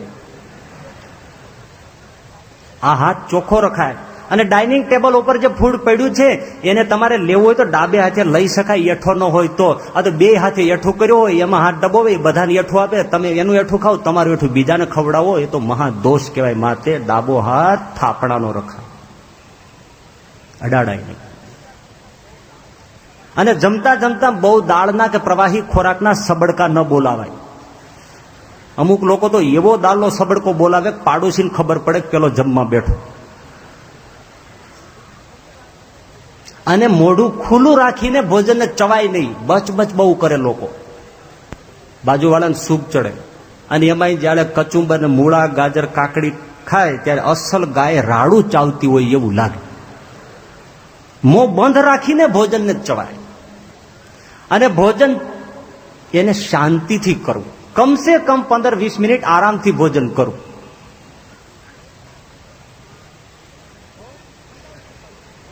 બહુ જ ઠંડાઈથી પણ નહીં, બહુ ઉતાવળથી પણ નહીં. નહીતર એક જણો ભોજનમાં બેઠો તો પછી ગોયરમાની જેમ બેસી જ રહ્યો. લગ્નની પાર્ટી હતી એટલે કોઈએ કીધું કે ભાઈ તું આ જમવા બેઠો 1.5 કલાક થઈ, હવે તો ઉઠ. તો કે હજી અડધો કલાક જમીશ, 11 વાગ્યા સુધી જમીશ. તો કે કેમ? તો કે પત્રિકામાં લખ્યું છે જમવાનો સમય 9 થી 11. એટલે એમ ધામા ન નખાય, 15-20 મિનિટ આરામથી જમી લેવું અને ભોજનને ચાવવું.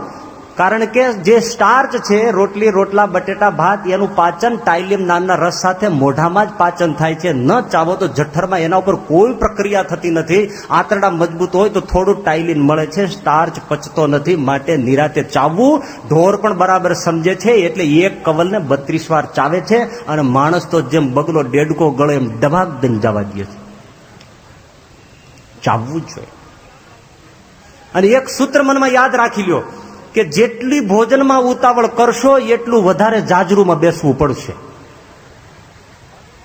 જ્યાં જ વધારે બેસવું હોય ત્યાં બેસો. જાજરૂમાં વધારે બેસવું હોય તો એઝ યુ લાઈક, અને થાળી ઉપર વધારે બેસવું હોય તો આરામથી ચાવો, નહીં તો જાજરૂમાં બેસવું પડશે, ખોરાક પચશે નહીં. એનાથી મહત્તમ બાબત કે ભગવત સ્મૃતિ સાથે ભોજન કરો. ભગવાનને સંભાળીને ગ્રાસે ગ્રાસે ભોજન કરો. આ મહાયજ્ઞ છે. એની બહુ મોટી અસર છે. પૂરા અધ્યાત્મ ઉપર એની અસર પથરાય છે. એમ નહીં સમજવાનું કે ભજન કરીએ અને ભોજન કરતા કરતા ભજન કરીએ તો થોડું ફળ મળે. ના, એવું નથી. એ તો બહુ મોટી પ્રક્રિયા છે. એની પ્રક્રિયાને સમજવા માટે સમજો. 2 ભેદ છે, બ્રેઇન અને માઇન્ડ, મસ્તિષ્ક અને મન. આ જે ખોપડીમાં છે એ મસ્તિષ્ક કહેવાય છે, અને મસ્તિષ્કની અંદર જે તત્વ કામ કરે છે એને મન કહેવાય છે, માઇન્ડ કહેવાય છે. મસ્તિષ્ક કોષ રૂપ છે અને મન છે વિચાર રૂપ છે. અમુક વસ્તુઓ સીધી મસ્તક ઉપર તાત્કાલિક અસર કરે છે, એને બ્રેઇન ટોનિક કહેવાય છે. જેવી રીતે તમે બ્રાહ્મી, શંખાવલી, બદામ વગેરે લ્યો તો બ્રેઇન ટોનિક છે, એમ ભગવત સ્મૃતિ સાથે ભોજન કરવું એ માઇન્ડ ટોનિક છે. તરત જ અધ્યાત્મને વિવર્ધન કરે છે. અને જેને ભોજન કરતા ભગવત સ્મૃતિ સાથે આવડ્યું એનું અધ્યાત્મ તાત્કાલિક વધી જશે. આ ગુંદાસરાના મૂળજી ભગત જોજો, એમણે એ પ્રયોગો કર્યા કે ભોજન જમતા જમતા જો ભગવાન ભૂલાઈ જાય તો તરત ચડું કરી લેવાની, પણ ભોજન નહીં જમવાનું. તો એનું અધ્યાત્મ એટલું વિકસ્યું કે આજે માણસ અખંડ હરિસર સ્મરણમાં છે. એ ભોજનની બહુ મોટી અસર છે. ભગવાનની સાથે સ્મૃતિ સાથે જમવું. ગામમાં સંતો ગયા તો મંદિરની ચાવી એક હરિભગત પાસે હતી, એટલે એને ઘરે જઈને ઓસરીમાં જઈને ઉભા રહ્યા. ત્યારે ભગત ઓસરીમાં જમતો હતો. હરિભગત સત્સંગી, સ્વામિનારાયણ. પણ બાજરાનો રોટલો અને મીઠાની ચપટી, મરચાની ચટણી, પાણીનો પાલો, પાણી પીતો જાય, રોટલો ચાવતો જાય. એટલે સંતોએ મંદિરની ચાવી માગીને થાળી જોઈ એટલે કીધું સંતોએ, અરે ભગત કે સાવ કોરું? તો કે ના સ્વામી, કોરું ખાઈ હરામ ખાય. મારા જેવું આ ગામમાં કોઈ અમૃતમય ભીનું ખાતો નથી. તો કે કેમ? તો એક રોટલાનો ટુકડો લઉં, મરચા ચટણીમાં બોળું અને સ્વામિનારાયણ સ્વામિનારાયણ કરતા જમવું, એટલે આ ગામમાં મારા જેવો કોઈ ભીનું જમતો નથી. ભગવત સ્મૃતિ સાથે જમ.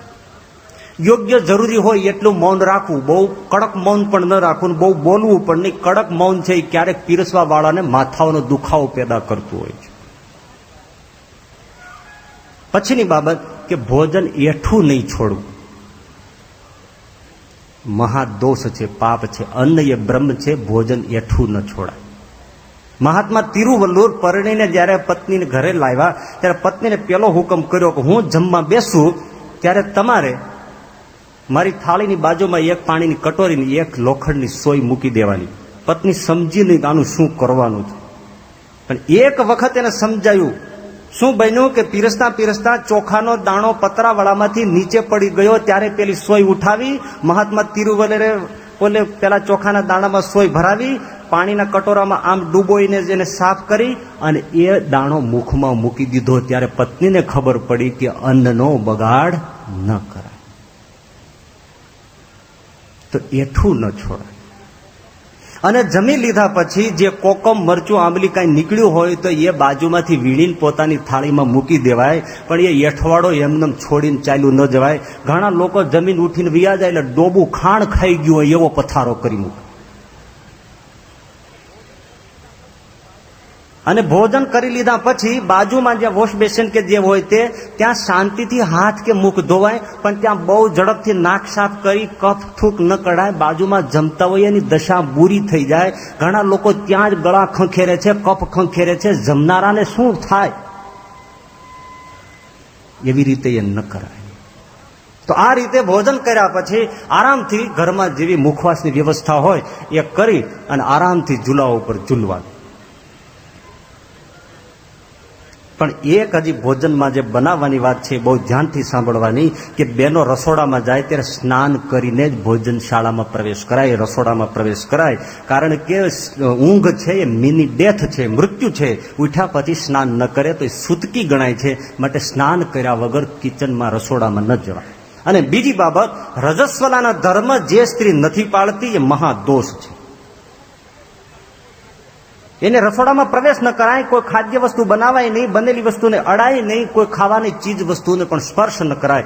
કારણ કે એના શરીરમાંથી અતિશય ખરાબ અસર બહાર વેરાય છે. અને સ્ત્રી ત્યારે 3 દિવસ અતિશય અપવિત્ર હોય છે. આ ધર્મનું બૂઠું શાસ્ત્ર નથી, વૈજ્ઞાનિક તથ્ય છે. અડવા ન દેવાય, રસોડામાં જવાય નહીં, એની અડેલી કોઈ ખાદ્ય સામગ્રી ન ખવાય. રજસ્વલા સ્ત્રી, એનો પડછાયો જો સર્પ ઉપર પડી જાય છે તો સર્પ હલી નથી શકતો. કોઈને ઘાવ પાક્યા હોય અને જો રજસ્વલાનો પડછાયો પડે તે ઘાવ જલ્દી મહામેનતે રૂજાતા નથી. એની અસરો પેદા થાય છે. એટલે જેના ઘરમાં સ્ત્રી રજસ્વલાના ધર્મો ન પાળતી હોય તો મહેરબાની કરીને વિનંતી કરીએ છીએ કે કોઈ સાધુ સંતોને ક્યારે સીધું સામાન આપશો નહીં, નહીતર મહાપાપ લાગશે. રજસ્વલાના ધર્મ અવશ્ય પાળે. ઘણા લોકો એમ કહેતા હોય છે, આજના બુદ્ધિના જે સુધરેલા છે એ લોકો એમ કહે છે એ તો સ્ત્રીને આવી રીતે થાય છે એટલે 3 દિવસ આરામ માટે આ બધું ગોઠવાયું છે, બાકી રસોડું કરવામાં વાંધો નહીં. ખોટું છે. ગમે તેવા તમને ચડાવે, ગમે તેવા તમને ડાયવર્ઝન કરે, છતાં પણ નહીં માનશો, ધર્મ આને જરાય છૂટ આપતું નથી. કારણ કે વિદેશમાં પણ સંશોધન થઈ ચૂક્યું છે કે જેવી ગ્રહણની માઠી અસર છે એવી જ અસર રજસ્વલાની માઠી છે. માટે એને કોઈ ખાદ્ય સામગ્રીને, ભોજનને અડવા ન દેવાય, ન ખવાય. આવી રીતે વ્યવસ્થિતપણે ભોજન તૈયાર થયેલું જમવાનું અને જેમાં પછી મુખવાસ લઈ આરામથી ઝૂલા ઉપર ઝૂલવાનું. હવે પ્રશ્ન એ થયો કે ऐसे खा लिया तो बाद में ये प्रश्न आया कितना खाना, કેટલું ખાવું? તો ઋષિ કહે છે કો રૂક કોણ નિરોગી મિત ભૂખ, માપસર ખાવું. પેટ છે એના 4 વિભાગ કરવાના. એમાં અડધો ભાગ છે એને ઘન પદાર્થ રોટલી રોટલાથી ભરવાનો, અને અડધો જે ભાગ રહ્યો એમાંથી એક ભાગ પ્રવાહી ખોરાક છાશ વગેરેથી ભરવાનો, અને એક જે ભાગ વધ્યો એને હવા માટે ખાલી રાખવાનો. આંખે ત્રિફળા, દાંતે લૂણ, પેટને ભરજે 4 ખૂણ. જો 4 ખૂણા, છાશ પણ એટલી નહીં પીવા જોઈએ કે હવાની જગ્યા જ ન રહે, ઢમઢોલ. ઘણા લોકો છાશ પીતા પીતા ટાઈટ થઈ જાય, એટલી બધી છાશ ન પીવાય. ખોરાકને હરવા ફરવાની જગ્યા રહેવી જોઈએ, કારણ કે અંદર ગ્રાઇન્ડર થાય છે, જઠર વલોવે છે, એને વલોવાની જગ્યા જ ન હોય. એટલું બધું ટાઈટ કરી દીધું હોય, આમ તમે આંગળી મૂકો તો નગારાની જેમ વાગે. મંદિરમાં નગોરો ખોટવાઈ ગયો હોય તો આને હુવડાવી જો દાંડી મારો તો અસલ અવાજ આવે. લો, એક જણો તો એક જગ્યાએ જમતા જમતા પેટમાં એવો દુખાવો ઉપડ્યો, એટલું ખાઈ ગયેલો ત્યાં પડી ગયું. તો એક સજ્જન હશે તો એ તરત મેડિકલ સ્ટોરમાં જઈને પેટમાં દુખાવો મટાડે ગોળી લઈને આવ્યો. પેલા ટેકો દઈને કે લ્યો ભાઈ મુરબી આ જરા ગોળી તમે ગળી જાઓ એટલે પેટનો દુખાવો મટી જાય. તો કે મૂર્ખા, ગોળીની જગ્યા હોય તો એક લાડવો ન ખાઈ જાવ હજી. લે, જૈન શાસ્ત્રમાં ઉણોદરી વ્રતનો બહુ મહિમા છે. આપણા પૂજ્ય ગુરુદેવ પણ સમજાવતા, મોટું તપ એ છે 2 કોળિયા ઓછું ખાવું, વિહિત ભોગ સંકોચ. કોઈ દિવસ ભરપેટ જમાય જ નહીં, હંમેશા એમ રહેવું જોઈએ કે હજી ભૂખ છે ત્યારે ઉઠાય. એટલે જે પોતે ઓછું ખાય છે એને ક્યારે પસ્તાવાનો વારો નથી, અને જે વધુ ખાય છે એને ક્યારે પસ્તાવો મટતો નથી. આપણે જે ખાઈએ છીએ એના અડધા ભાગમાંથી આપણું પેટ ભરાય છે અને અડધામાંથી ડોક્ટરોનું પેટ ભરીએ છીએ. માટે મિત ભૂખ, પછી હિત ભૂખ. પથ્ય હોય ખાવું, સાદો પૌષ્ટિક એવો આહાર ખાવો. કુદરતી એમાં સ્વાદ હોવો જોઈએ, સુગંધ હોવી જોઈએ. એટલો બધો એવી રીતે રાંધ્યો હોય ને એટલો બધો પડ્યો રહ્યો હોય, પરિણામે એ કુસ્વાદુ ને એની સુગંધ ફરી ગયો હોય એવો આહાર ન ખવાય. આ કોઈ ફક્ત આયુર્વેદની વાત નથી, આ ધર્મ ગ્રંથોની ચર્ચા છે, કારણ કે એમાંથી મન બને છે. નહીતર ઘણા લોકોને ત્યાગમાં ખપાવે છે.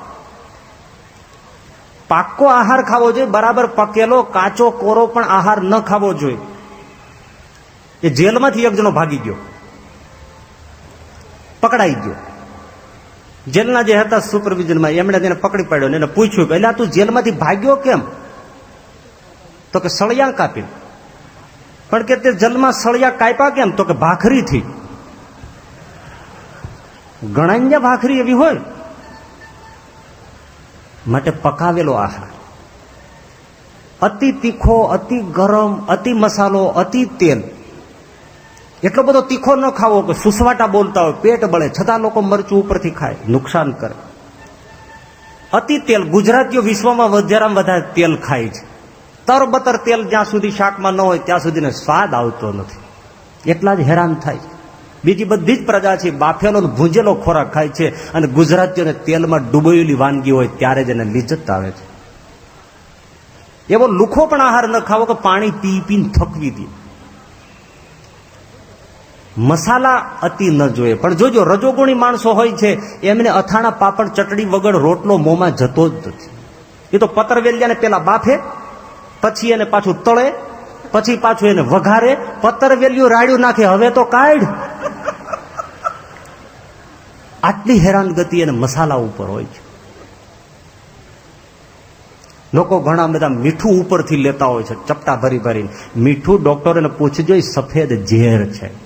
જે લોકો અથાણા ચટણી પાપડ વધારે ખાશે, મીઠું વધારે ખાશે, એને બીપીના પ્રોબ્લેમ 5-25 વર્ષે અવશ્ય થશે ને થશે. નમક વધુ ન ખવાય. અતિ ગરમ આહાર પણ ન ખવાય અને અતિ ઠંડો પણ ન ખવાય. એટલો બધો ઊનો ન ખવાય કે પરસો વળી જાય. તેમ અતિ ઠંડોય ન ખવાય કે જેથી પેટની ગરમીથી ઓછો ઠંડો હોય. તો એ જઠર ગરમી લાવે ક્યાંથી? ત્યાં તો સગડી છે નહીં, ખોરાકને પકાવે કેમ? ત્યાં હીટર તો રખાતું નથી, ડૂંટી ભરાવી રાખીને ખોરાક પાકી જાય. જઠરની જે ગરમી છે એટલા જ ગરમનો ખોરાક લેવો જોઈએ. 3 જણા બેઠા બેઠા મિત્રો વાત કરતા હતા કે મારા બાપાને એટલી બધી ગરમ ચાય પીવાની ટેવ છે કે એ હજી ચાય ગાળી ન ગાળી ત્યાં જ કપ મોઢે માંડીને પીવા મળે. બીજો કે એવું નહીં, મારા બાપને તો એવી ગરમ પીવાની ચાયની આદત છે કે ગાળવા જ દેતો નથી, સીધી તપેલી જ મોઢે માંડી દે છે. ત્રીજો કે એમાં કશું નહીં, મારા બાપને તો એવી ગરમ ચાય પીવાની આદત છે, દૂધ ખા ચાંદ પાણી બધું પોતે પી જાય, પ્રાઇમસ ઉપર જ બેસી જાય છે. અતિ ગરમ નહીં, અતિ ઠંડો નહીં, એ રજોગુણી આહાર છે. તમોગુણી વાસી, વાયડો, ઉતરેલો અને એઠો એ ખોરાક ન ખવાય. તમોગુણી તો ન ખવાય. માંસ મછલી એ તો અધમ ખોરાક છે, એ ન ખવાય. તમોગુણીમાં જે આપણે લસણ ડુંગળી છૂટી ગયા છે, તો લસણ ડુંગળી ન ખવાય. શું કામ ન ખવાય? પેલી બાબત મનુસ્મૃતિમાં પણ ના છે કે એ ન ખાવું, 5મા અધ્યાયમાં કહ્યું છે. શિવ પુરાણમાં પણ મના છે. આ ભગવાન સ્વામિનારાયણ એકલા કહેતા નથી. હમણાં મને એક જણાએ કહ્યું કે સ્વામીજી, હઝરત સાહેબ કલમ 44માં કુરાનમાં પણ લખ્યું છે કે લસણ ડુંગળી ન ખાવા. મેં કીધું ધન્યવાદ, ન ખવાય. પણ આપણા સત્સંગીઓ ઘણા પ્રશ્ન કરતા હોય છે કે સ્વામીજી, શિક્ષાપત્રીમાં મહારાજે લખ્યું છે કે બ્રાહ્મણ હોય એને ન ખવાય. શું બોલો ખબર? શિક્ષાપત્રીમાં મહારાજે લખ્યું છે બ્રાહ્મણ હોય એને ના ખવાય, બીજા બધાને જ ખવાય. તમે શું કામ ના પાડો છો? પણ શિક્ષાપત્રીમાં મહારાજે 203માં શ્લોકમાં લખ્યું છે કે આ ધર્મો મેં સંક્ષેપે લખ્યા છે, આનો વિસ્તાર અમારા સંપ્રદાયના અન્ય ગ્રંથમાં જાણવો. તો સત્સંગી જીવનના 3ય પ્રકરણમાં 62મા અધ્યાયમાં 3જા શ્લોકમાં મહારાજે આજ્ઞા કરી છે કે અમારા તમામ સત્સંગી સાધુઓ કોઈએ લસણ ડુંગળી ન ખાવ. અહીંયા લોકો પ્રશ્ન એ કરે છે ઘણા કે આ તો શાકાહાર છે, માંસ તો છે નહીં, વેજીટેરિયન ફૂડ છે, પત્તા છે, આને શું કામ નહીં ખાવા?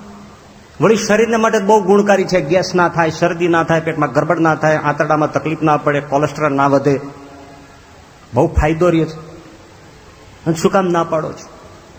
ભાઈ, પેલું ગણિત તો એવું છે કે જે શરીરને ફાયદો આપે એ મનને ફાયદો આપે એવું જ થોડું છે. ઘણા એવા ખોરાકો છે જે શરીરને ફાયદો આપે છે, મનને બગાડે છે. લસણ ડુંગળી નથી ખવાતા એનું કારણ મન સાથે છે, શરીર સાથે નિસ્બત નથી. એ આયુર્વેદ ગ્રંથમાં ઋષિશાસ્ત્રને પૂછો, આજના કોઈ પણ વૈદ્યને પૂછો, કોઈ વૈદ્યના પબ્લિશ થયેલા ગ્રંથમાં વાંચો, લસણ ડુંગળી અતિશય કામોત્તેજક વસ્તુ છે. શુક્રને વર્ધન કરે છે અને ચંચલ કરે છે, સાથે મન અને પ્રાણ ચંચળ થાય છે. એટલા માટે સંયમિત માણસને પણ સંયમ પાળવો એ કઠણ થઈ જાય છે. માટે લસણ ડુંગળી નથી ખવાતી. તો ઘણા લોકો સામે પ્રશ્ન કરે છે કે ગાંધીજી જેવો કોઈ મહાપુરુષ ગણાય, એમણે લસણ ડુંગળી ખાધું છે, સંયમિત જીવન જીવ્યા છે, તમે કહો છો સંયમ ખંડિત થઈ જાય છે. આ ખોટું છે બાપલા. ગાંધીજી વિશ્વનો અપવાદ છે. એક્સેપ્શન હોય છે એ ક્યારેય સિદ્ધાંત બનતો નથી. અપવાદ ક્યારેય સિદ્ધાંત ન હોઈ શકે. ગાંધીજીનું પૂરું જીવન સત્ય, અહિંસા, દયા, કરુણા અપવાદ છે. ગાંધીજીએ ધર્મ મંથનમાં સંગ્રહિત થયેલામાં લખ્યું છે કે હું કોઈના ઘરની ડબલ રોટી ખાઈ લઉં અને મને સંયમ પડે એ મારા પોતાના મનની જ કેપેસિટી છે, પણ હું બધાને આજ્ઞા ન આપી શકું તમે ખાઓ, કારણ કે એ ન પાળી શકે. તો માસ પીપલને માટે એ હુકમ ન થઈ શકે કે બધા એનો સંયમ પાળી શકે, માટે કોઈએ ન ખવાય. તેજુલું છે, એને ફોલો ને તો પણ આંખ બળવા માંડે છે, પાણી ચાલ્યા જાય છે, મન ઉપર તરત અસર કરે છે. એટલા માટે જેને હિસ્ટીરિયા વાય આવ્યા હોય એને તરત ડુંગળી કાપીને મળે છે નાક આગળ ઘસવા. શું કામ? મન ઉપર તરત અસર કરે છે. એની અસર મન સાથે છે અને માણસ જાગી જાય છે. એટલે જોજો, જે લોકો યોગના વર્ગો ચલાવે છે અને ઈશ્વરમાં નથી માનતા, કે ઈશ્વરને પ્રાધાન્ય નથી આપતા, એવા લોકો પણ યોગ માર્ગવાળા, ધ્યાન માર્ગવાળા લસણ ડુંગળી નહીં ખાય. એને ક્યાં ધર્મશાસ્ત્ર સાથે લેવા દેવા છે? પણ મનની ચંચળતા વધારનારું તત્વ છે, એટલે શાંત નથી થતું, એટલે લસણ ડુંગળી ન ખવાય. અને આ તો ભાઈ જેને સત્સંગ ગ્રહણ કર્યો એને નહીં ખાવું, બાકી બીજાને કોણ આડા હાથ દે છે? ખાવો. જેને ભક્તિમય જીવવું છે, સંયમિત જીવવું છે, શ્રીજીને રાજી કરવા છે, સાત્વિક થવું છે, એના માટે ના છે. નહીતર હામાં અમને ઘણા બાજે છે. ગરીબને માટે કાંઈક તો વધવા દો.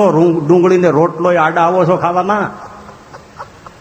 ઘી માખણ તો નથી મળતા, પણ ડુંગળીનો દડો ખાવા દો. અમે ગરીબને ક્યાં ના પાડીએ? બાપા ખાઓ ને, તમ તારે બે મોઢે ખાઓ.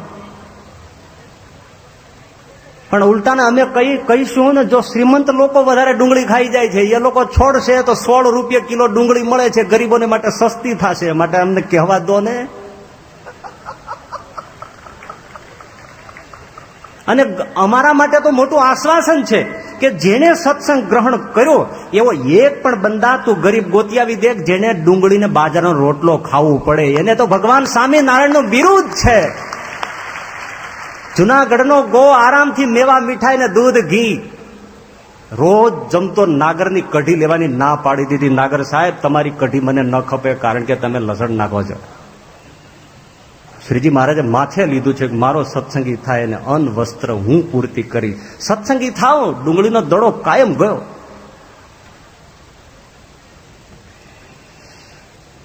લસણ ડુંગળી ન ખવાય. વૈષ્ણવોને માટે તેટલું જ, એના ગુણ દોષ નહીં જોવે. ભગવાન વિષ્ણુને જે વસ્તુ અર્પણ કરાય એ ખવાય. તો ભગવાન વિષ્ણુને થાળમાં લસણ ડુંગળી નથી ધરાવતા, માટે ભક્ત ક્યારેક ખાતો નથી ને બીજા કોઈ પ્રશ્ન ઉઠાવતો નથી. ભગવાનને તેની ગંધ પણ ગમતી નથી. જુનાગઢમાં ગોકળ ભાટિયાને ત્યાં શ્રીજી મહારાજ પધાર્યા હતા. ગોકળ ભાટિયા સત્સંગી હતા, પણ એની માં સત્સંગીના દ્વેષી. તો મહારાજનું આવવાનું થયું એટલે ડોશીએ કીધું હું એનું મોઢું ના જોઉં. તો ગોકળ ભાટિયા કે માં તમને પસંદ હોય તો ઘરમાં તમે પુરાઈ રહ્યો, હું ઘર બંધ કરી દઉં, મારો પ્રભુ તો આવશે. મહારાજ આવ્યા, ડોશી ઘરમાં પુરાઈ રહી. મહારાજ આખો દિવસ રહ્યા, જેમાં આરામ કર્યો, નીકળવાના થયા, એ ધીમે ધીમે ચાલ્યા. પછી માજીને એમ થયું કે હવે તો સ્વામિનારાયણ ગયા હશે ને, એમ જાણીને નાનકડી બારી ખોલીને એમાં જોવા ગયા. ત્યાં મહારાજ તો ઘટનો સ્વામી અંતર્યામી, એમણે આમ પાછું વાળીને હાવ કર્યું અને ડોશીને મહારાજની મૂર્તિ નખશીખ હૃદયમાં ઉતરી ગઈ. ડોશી જ્યાં જુએ ત્યાં સાક્ષાત્કાર શ્રીજી મહારાજ દેખાય, અંદર દેખાય, બહાર દેખાય, જ્યાં જુએ ત્યાં. ડોશી મૂંઝાણી, મળી બૂમો પાડી, મને સ્વામિનારાયણ વળી ગયા. અરે આ તો સિદ્ધને નથી મળતું, એ તને મળ્યું છે. કે જાગે કે સુવે તને પ્રભુ અખંડ દેખાય. તો પાડોશમાં ગઈ ત્રીજે દાડે, મોંઘલી કોક હશે પાડોશમાં, એવી અકલ મઠડી, એને જાય કે મોંઘલીડી કે મને સ્વામિનારાયણ વળી ગયા. તો કે તારે કાઢવા છે? તો હા. તો કે તને લસણ ડુંગળી નથી ફાવતા ને જાડા થઈ જાય છે એટલે તું નથી ખાતી, પણ લસણ ડુંગળી ખા એટલે સ્વામિનારાયણ ભાગશે. અને ડોશીએ લસણ ડુંગળી ખાધા. શ્રીજી મહારાજ સદાને માટે દેખાતા બંધ થઈ ગયા. માટે જેને હૃદયમાં આવિર્ભાવ કરવો હોય એને લસણ ડુંગળી ના ખવાય. ઓનિયન અને ગાર્લિક ન ખવાય, કોઈ સંજોગોમાં ન ખવાય. હમણાં જૈન ડુંગળી નીકળી છે, એ જમીનમાં નથી થતી, બહાર થાય છે છોડવા ઉપર. કારણ કે જૈનો કંદમૂળ ના ખાય એટલે બહાર ઉગાડી છે. અને પ્રચાર એવો કર્યો છે જૈન ડુંગળી છે. અને મહારાજા સાહેબોને એક પ્રવચનમાં વિષય વધી ગયો છે લોકોને સમજાવવા, ન ખાશો ન ખાશો ન ખાશો. પણ ઓલા માને, કારણ કે એ તો ઉપર પાક્યું. આપણે કંદમૂળ સાથે વિરોધ નથી, આપણે તો એના ગુણ સાથે વિરોધ છે. માટે જમીનમાં ઉગે કે આકાશમાં ઉગે ડુંગળી પણ આપણે ખવાય નહીં. તો લસણ ડુંગળી આ પ્રકારનો હિતભૂખ આહાર કરવાનો. મિતભૂખ, હિતભૂખ અને ઋતભૂખ સત્ય કમાઈનો આહાર ખાવો. પાપનો પૈસો, હરામનો પૈસો, લૂંટીને પૈસો, છેતરીને પૈસો, એવો પેદા કરેલો પૈસો, એમાંથી રોટી ખાઓ એ મન બગાડે છે. તમારા બાળકોના સંસ્કાર અવશ્ય બગડશે. હરામનો પૈસો કોઈને શાંતિથી જીવવા દેતો નથી. ઘણાના તો બિઝનેસ જ એવા, જો કતલખાના ઉપર ડોક્ટર થઈને બેઠો હોય, એને સાઇન કરતો હોય, આટલા પશુઓને કાપી નાખો, જવા દે. મરઘા પોલ્ટ્રી ફાર્મ ઉપર બેઠો હોય, આ બરાબર છે, આ મરઘા લઈ જાઓ, આનો આમ કરી નાખો. આ બધા પાપના ધંધા છે. એમાં વિગતમાં જવાનો સમય નથી, પરંતુ એવો કમાઈનો પૈસો, એમાંથી રોટી ના ખવાય. ગુરુદેવ નાનક એક ગામડે ગયા તો શ્રીમંત આવ્યો કે લ્યો બાપજી મહારાજ, હું તમારા માટે મેવા મીઠાઈનો થાળ લાવ્યો છું. નાનક સામું જોઈ રહ્યા પણ ખાતા નથી. એમાં એક ગરીબ માણસ આવ્યો, સૂકો બાજરાનો રોટલો લઈને આવ્યો કે લ્યો નાનકદેવ જમો. એટલે નાનકદેવ સૂકો રોટલો ઉપાડીને ખાવા માંડ્યા. ત્યારે પેલો શ્રીમંત હતો એ ચીડાયો કે મહારાજ, તમે સૂકો રોટલો ખાવ છો ને મારા મેવા મીઠાઈમાં તમને શું પેટમાં ચૂક આવે છે નથી ખાતા? તો કે તારા મેવા મીઠાઈમાં લોહી છે અને આના રોટલામાં દૂધ છે, માટે હું ખાઉં છું. તો કે કેમ? તો કે જોવું છે? તો કે હા. એનો એક ટુકડો મીઠાઈનો ઉપાડ્યો અને આમ દબાવ્યું ત્યાં લોહીની ધાર થઈ કે લોકોના ચૂસેલા લોહીની આ મીઠાઈ છે, માટે આમાં હું નથી ખાતો. અને રોટલાને દબાવ્યો તો દૂધ પોતાની યોગ શક્તિથી બતાવ્યું કે જો બેટા, સત્યની કમાઈ છે. એક વાત યાદ આવી છે, બહુ અસલ છે એટલે કહી દઉં. એક સાધુને ગ્રહસ્થે પોતાને ઘેર જમવા બોલાવ્યા, આંગણામાં આસન આપ્યું ને જમાડ્યા. જેમ જેમ જેમ જેમ જમતો ગયો પેલો સાધુ, ફળિયામાં નજર ફરતી ગઈ. બહુ મજાની વાત છે, ધ્યાનથી યાદ રાખજો. જમતા જમતા ફળિયામાં નજર ગઈ, ત્યાં તેને સોનાના ચરુ દટાયેલા દેખાણા. આમ જોયું તો ઓહો, આમાં તો સોના ચાંદીના ચરુ પીડ્યા છે. એટલે પેલા એમ થયું કે મને જેને રોટલો આપ્યો એને કહી દો કે સોનાના ચરુ છે. એટલે ગ્રહસ્થને કીધું, બેટા હું તને આશીર્વાદ આપું છું, ભોજન તો કરી લીધું, અહીંયા સોનાના ચરુ દાટેલા પડ્યા છે, તું ખોદીને લઈ લેજે.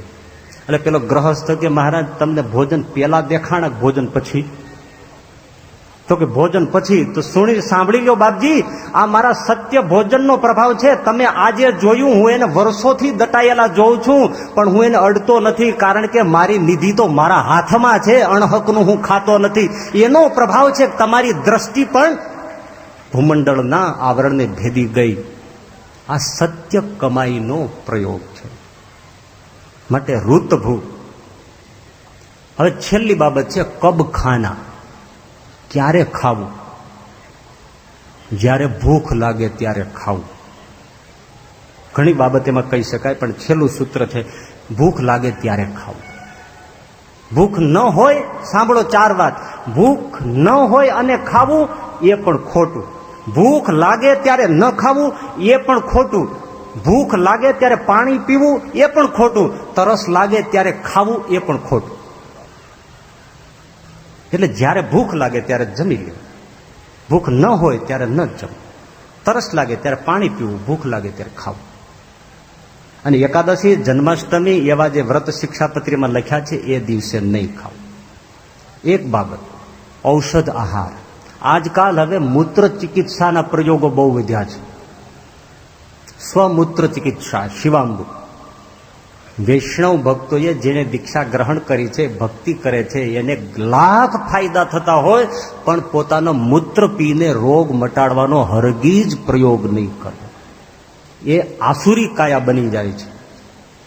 ગાંધીજીએ તો પોતાની પત્ની અને પોતાનો મણીલાલ દીકરો મૃત્યુની શૈયા ઉપર હતો છતાં માંસાહાર કરવા નથી દીધો અને કર્યો પણ નથી એ લોકોએ, અને આપણે એક પેશાબ પીવા માંડશે. મૂત્ર ચિકિત્સા ન કરાય. જે ઔષધની અંદર માંસ અને દારૂ આવતા હોય એવા ઔષધો ન પીવાય. આલ્કોહોલિક ન પીવાય ઔષધ, અને જેમાં લખ્યું હોય ફોર્મ્યુલામાં કે લીવર એક્સ્ટ્રેક્ટ છે એ ન ખવાય પીવાય. જ્યાં જ્યાં આવા પ્રયોગો હોય એ બધી વસ્તુઓ છોડી દેવી. એટલે આહાર શુદ્ધ થયો એટલે શ્રીજી મહારાજે 18મા વચરામૃતમાં એમ કહ્યું કે જેનો આહાર સુધરશે એનું અંતઃકરણ શુદ્ધ થશે, અને અંતઃકરણ શુદ્ધ થશે તો અખંડ ભગવાનની સ્મૃતિ રહેશે, એવો શ્રીજી મહારાજે આશીર્વાદ આપ્યો છે. માટે શ્રીજી મહારાજના વચનોને યાદ કરી બહારના ખાણા પીણા છોડી પવિત્ર ભોજન જમવાનું પ્રતિજ્ઞા વ્રત લઈએ આ સુવર્ણ જયંતિ મહોત્સવ પ્રસંગે, એવી પ્રાર્થના અને અભિપ્સા સાથે વિરામ કરું છું. સહજાનંદ સ્વામી મહારાજ.